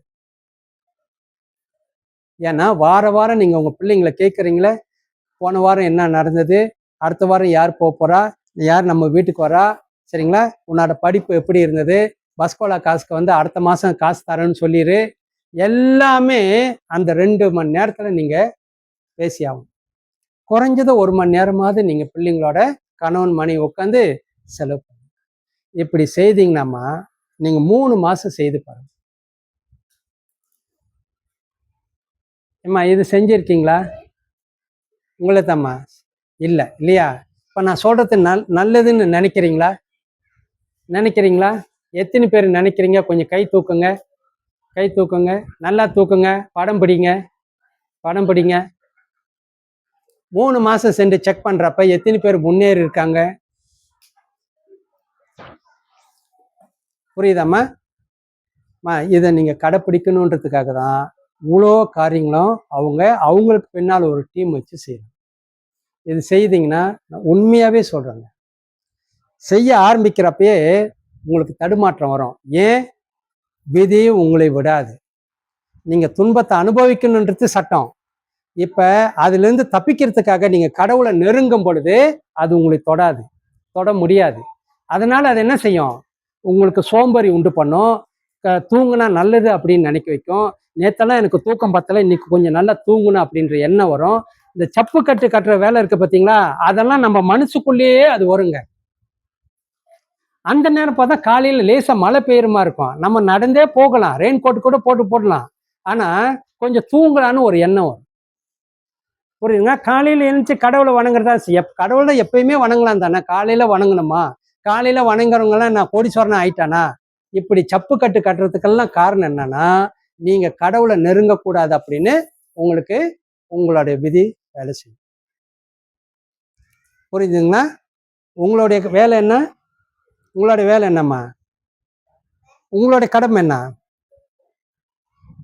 உங்களுக்கு என்ன சொல்லி கொடுத்தோம்?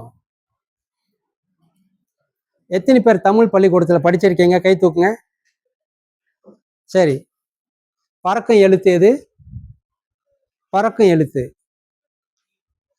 இருங்க, நீங்க இருங்க. பறக்கும் எழுத்து எது? எங்க ரெண்டு பையனுங்க இங்க இருந்தானுங்களே, பெரிய ஆளுங்க. பறக்க எழுத்துமா? அவர் ஐயா முதல் சொன்னார்ல, 217 எழுத்து சொன்னார் இல்லையா? உயிர் எழுத்து 12, மெய் எழுத்து 18, ரெண்டையும் பருக்குனா 216 எழுத்து வரும். சரிங்களா? ஆயுத எழுத்து 1, 217, 30 எழுத்து சன்ஸ்கிரிட்ல இருந்து எடுத்திருக்கிறாங்க. ஏன்னா சில ஜோச் அப்படின்னா, ஜோச் எல்லாம் தமிழ்ல ஜோ இல்லை, சரிங்களா? சோ இருக்கு, ஜோச் இல்லை. அப்ப அதுக்காக ஒரு 30 சமஸ்கிருத எழுத்து. சரி, அதனால 247 எழுத்து. 247 எழுத்துல பறக்கிற எழுத்து எது? ஏமா கொஞ்சம் காதில் கேட்கற மாதிரி சொல்லுங்களா. தீயா? யாரோ சொல்லி கொடுத்துருக்குறாங்க. சுடும் எழுத்து? சுடும் எழுத்து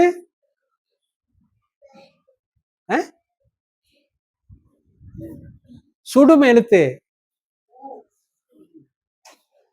நீங்க போர்டை பார்த்துட்டு ஊ ஹாவுன்னு இருக்கீங்களா? அதான் தீ. தீ இருக்கு இல்லையா? சுடும் எழுத்து. புரியுதுங்களா?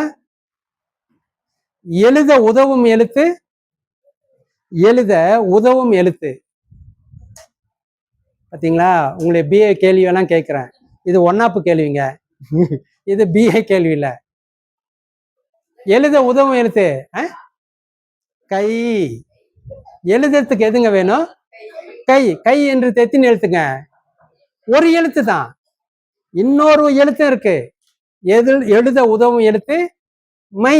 மை இல்லாம எழுத முடியாது. கை, மை. புரியுதுங்களா? அப்ப உங்களுக்கு என்ன சொல்லி கொடுத்தோமா? நீங்க என்ன செய்யணும் காலையில? கவனிச்சிங்களா? காலையில பள்ளிக்கூடத்துக்கு போறதுக்கு முன்னால பூஜை அறையில போய் உங்க அப்பா அம்மா காலை தொட்டு, சரிங்களா, ஒவ்வொரு நாளும் காலை தொட்டு, இறைவா எங்க அப்பா அம்மா மன நோகிற மாதிரி நான் எதுவும் நடந்ததை என்னை மன்னிச்சிரு. அவங்க மனதுக்குள்ள அவங்க கேட்கறது, நீங்க வாழ்த்துறது. இதை செஞ்சாவே அந்த பிள்ளைங்க மிக சிறப்பா வந்துருவாங்க, குடும்பம் சிறப்பா போயிடும். சரிங்களா? நீங்க பொறுமையா உட்காந்து கேட்டதுக்காக இந்த ஒரு இதை நான் சொல்லிட்டேம்மா. ஏன்னா அடுத்த தடவை வரும் பொழுது அந்த குழந்தை எங்கிருந்து வந்ததுன்னு மேலோட்டமா நான் பார்த்து படிச்சோம் இல்லைங்களா? போன தடவை நம்ம இருந்த இடம் அஞ்ஞான இருள். அஞ்ஞான இருள்னா எதுவுமே அஞ்ஞானம்னா அறிவு இல்லாத இருக்கக்கூடியது. புரியுதுங்களா? இன்னும் ஞானம் நமக்கு கிடையாது. இறைவன் என்ன செய்யறாரு? அங்கிருந்து எடுத்து, எவ்வளோ காலம் நான் அப்படி இருந்தேன்னு எனக்கு தெரியாது, இறைவன் அந்த ஆன்மாவை எடுத்து தன்னுடைய அறிவை அதுல இணைக்கிறார். அதனால்தான் பிள்ளைங்களை முட்டாளே, புரியுதுங்களா, சொல்லாதீங்க. எங்க காலத்துல சொன்னாங்க, 10க்கு சப்பாத்தில தூக்கி தலையில அடிப்பாங்க, அறிவு இருக்கா அப்படின்னு. உள்ளுக்கு தான் கடவுள் இருக்கிறார். புரியுதுங்களா? நம்ம கடவுளெல்லாம் என்ன அடி வாங்கியிருக்கிறாங்க? புரியுதாம்மா? ஆமா, 40-50 வருஷத்துக்கு முன்ன எப்படிமா இருந்த தோட்டத்துல? விளக்கம் மாதிரியும் சப்பாத்தியும் தான் எடுத்து அடிப்பாங்க. புரியுதுங்களா? அப்ப நம்ம யார் அடிக்கிறோம்?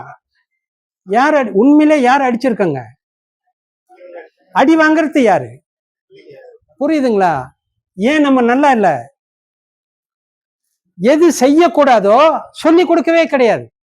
பத்தாவதுக்கு இந்த வாத்தியாருங்க இருக்கிறாங்க தெரியுங்களா, என்னமோ அவர் கடவுளுக்கு செக்ரட்டரி மாதிரி மக்குன்னு அங்க வேற அதுவே கடவுளை கொட்டுவான். இங்க அடி சப்பாத்தி வாங்கினதெல்லாம் பத்தாம பள்ளிக்கூடத்துல கணக்கு வரலன்னு இது கொட்டுனா கணக்கு வந்துருமா?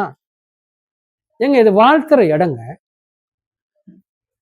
3000 ஆண்டுகளுக்கு முன்னாலெல்லாம் அப்படி வந்த ஒரு பரம்பரை. பக்கம் சொல்லுங்க. 558வது பக்கமா? கீழே கீழே ஆக 558வது பக்கம். இந்த வரி படிங்க. அங்கனம்னு ஒரு வரி இருக்கு இல்லைங்களா? நான் புக்கு வச்சிருக்கீங்க இருக்காமா? 558 ஆக கீழே அங்கனம்னு இருக்குல்ல, அதுதான் நம்ம ஏன் மனிதனா பிறந்துன்றதுக்கான வழி. அதுக்கு மேல உள்ளதெல்லாம் அடுத்த தடவை சொல்லி கொடுக்குறேன். படிங்க.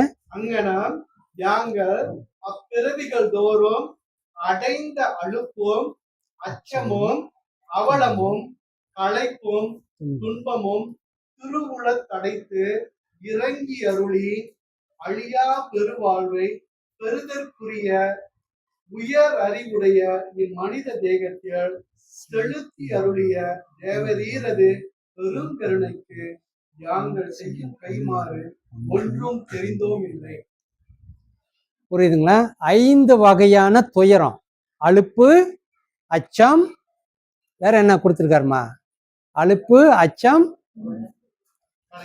களைப்பு, துன்பம், இன்னொன்னு இருக்கு. துன்பம் கடைசி, அவலம்.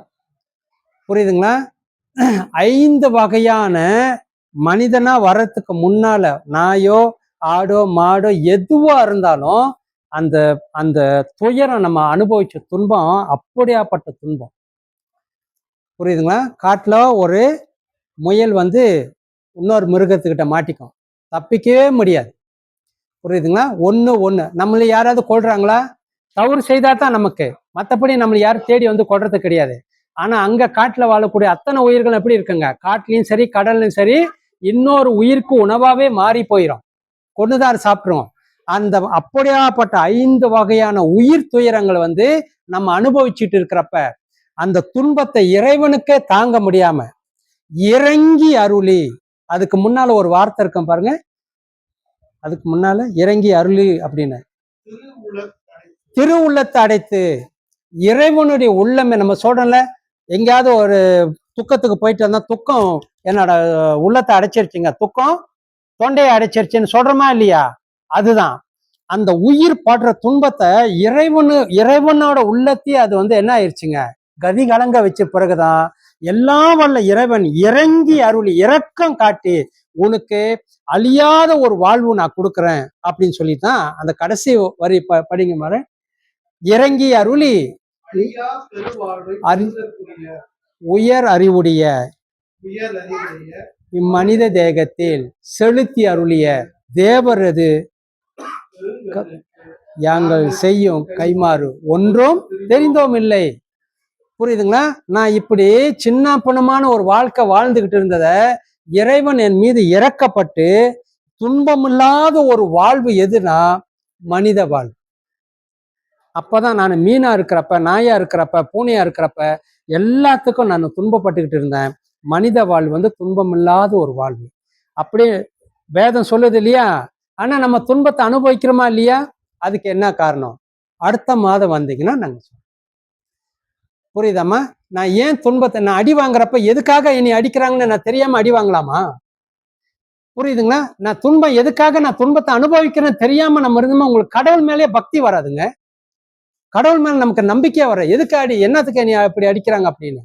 அப்ப நான் துன்பப்படுறதுக்கு என்ன காரணம் அப்படின்றத நீங்க தெரிஞ்சுக்கிட்டீங்கன்னா அடுத்த முறை வாங்க, உங்களுக்கு மிக அற்புதமா. நான் இன்னைக்கு அதை சொல்லணும்னு நினைச்சேன், ஆனா இருந்தாலும் முதல்ல நீங்க கடைப்பிடிக்க வேண்டியதை ஒவ்வொரு மாதமும் நான் சொல்றேன், இந்த விஷயத்த நீங்க கடைப்பிடிங்க. ஏன்னா நீங்க கடைப்பிடிக்காம உங்களுக்கு பின்னால ஒண்ணு தடுக்கும், காலையில எழுந்திருக்க விடாது, செய்ய விடாது. புரியுதுங்களா? அப்ப அந்த தடுக்கிறத மீறி, அப்ப அந்த மாதிரி சோம்பேறியோ ஏதாவது ஒண்ணு வரும் பொழுது, ஆஹா ஏதோ ஒண்ணு நம்மளை தடுக்குது அப்படின்னு நம்ம முழிச்சு கொள்ளணும். அதுக்காகத்தான் மறுபடியும் அதை சொல்றேன். நீங்க முழிச்சுக்கிட்டு வெள்ளனே எழுந்திருச்சு செய்யுங்க. பிள்ளைங்க நம்மளோட சொத்துங்க, இழந்துடாதீங்க. சரிங்களா? எந்த கருத்து கொண்டு இழக்காதீங்க. நீங்க மனித பிறப்பு எடுத்ததுக்கு இறைவன் உங்களுக்கு பெரும் ஒரு நல்ல அற்புதமான ஒரு வாழ்வு கொடுத்துருக்கிறாரு. நீங்க கவலையே படாதீங்க, அடுத்த மாசம் நீங்க வாங்க, அந்த பகுதி படிச்சு விளக்க சொல்றோம். நாங்க இல்லை, எங்களுக்கு எல்லாம் இருக்கக்கூடிய வள்ளல் பெருமானுடைய அவரு உள்ளத்திலிருந்து இறைவன் கொடுத்த அந்த வசனத்தை, அதான் வேதம் அப்படின்றோம், அதை அப்படியே சொல்றோம். இன்னொன்னு, வள்ளல் பெருமான் வந்துங்க மற்ற குருமார்கள் பரம்பரை இல்லை. நிறைய பேர் சொல்றாங்க தொழூர் அவரோட சீடர் அப்படின்னு. கிடையவே கிடையாது. யாரெல்லாம் வராங்களோ பாடம் நடத்துவார், அவ்வளவுதான். சரிங்களா? அவர் யாருக்கும் குருவா இல்லை. ஏன்னா அவர் எப்படி இருந்தார் அப்படின்னா, உங்களுக்கு கொடுத்த பிரார்த்தனையில ஒரு பாடல் இருக்கும் பாருங்க, வந்து அருள் புரிக விரைந்து இது தருணம் மாமணி மன்றிலே ஞான ஞான சுந்தர வடிவாய் ஜோதியாய் விளங்கும் சன்மார்க்க சத்குருவே. இறைவன் தான் குரு. புரியுதுங்களா? நாம தான் அவரை குருவா நினைக்கிறோம், அவரு இறைவனை தான் குருவா நினைச்சாரு. எல்லா குருமார்களுக்கும் பரம்பரை சீடர்கள் உண்டு, அவருக்கு கிடையாது. ஒரு நல்ல குரு என்றது சீடர்கள் உருவாக்க மாட்டாரு, கிடையவே கிடையாது. ஒட்டுமொத்த மக்களையும் மேல் நிலை கொண்டு போவார். அவரோட பிரார்த்தனையே அப்படிதான் இருக்கும். சரிங்களா? விண்ணப்பம் படிக்கிறப்ப என்ன சொல்றாரு, இத்தேகத்தை பெற்ற இந்த என்ன மாதிரி மனித உடல் பெற்ற அத்தனை பேருமே அதை பெறணும் அப்படின்றாரு. சீடர்களை உருவாக்குறது வேற பரம்பரை. ஒட்டுமொத்த சமுதாயத்தையும் மேல கொண்டு போகக்கூடியது இவருடைய வாழ். புரியுதுங்களா? கடந்த காலங்களில் எல்லாரும் மேல போகிறதுக்கு படி ஏறினாங்க. இந்த காலத்துல லிஃப்ட் ஒன்ன சேர்த்து போகும், லிஃப்டும் மேல போகும், இருக்கிற மக்களும் மேல போவாங்க. படி போட்ட இடத்துலயே இருக்கும், எல்லாரும் மேல போவாங்க, ஆனா படி மேல போகாது. புரியுதாம்மா? இதுதான் சன்மார்க்கத்தில் இருக்கக்கூடிய இந்த நல்ல மார்க்கத்துக்கு நீங்க வந்திருக்கீங்க. சத்தியமாக ஒரு 6 மாசம் சொன்னதை கடைப்பிடிங்க. அதுக்கு பிறகு நீங்க வேணும் வேணான்றதை நீங்க முடிவு செய்யுங்க. சரிங்களா? அது வரைக்கும் உங்களுக்கு உதவி செய்யுங்க, அதுக்கு பிறகு கூட உங்களுக்கு அந்த அம்மா உதவி செய்வாங்க சொல்லி வாய்ப்பு வழங்கிய மன்றத்தாருக்கும் நன்றி கூறிக்கொண்டு, பொறுமையா கேட்ட உங்களுக்கு நன்றி கூறிக்கொண்டு, வசனங்களை நல்ல முறையில படிச்ச ஐயாவுக்கும் நன்றி கூறிக்கொண்டு உங்களிருந்து விடைபெறுகிறேன். நன்றி, வணக்கம். அருட்பெரும் ஜோதி அருட்பெரும் ஜோதி தனிப்பெரும் கருணை அருட்பெரும் ஜோதி. நன்றிங்கம்மா. ஜோதி பாடல் பாடி முடிச்சிடலாமா? எழுந்திருங்கம்மா, ஜோதி பாடல் பாடி முடிச்சிடலாம். ஜோதி அருட்பெருஞ்சோதி தனிப்பெருங்கருணை அருட்பெருஞ்சோதி.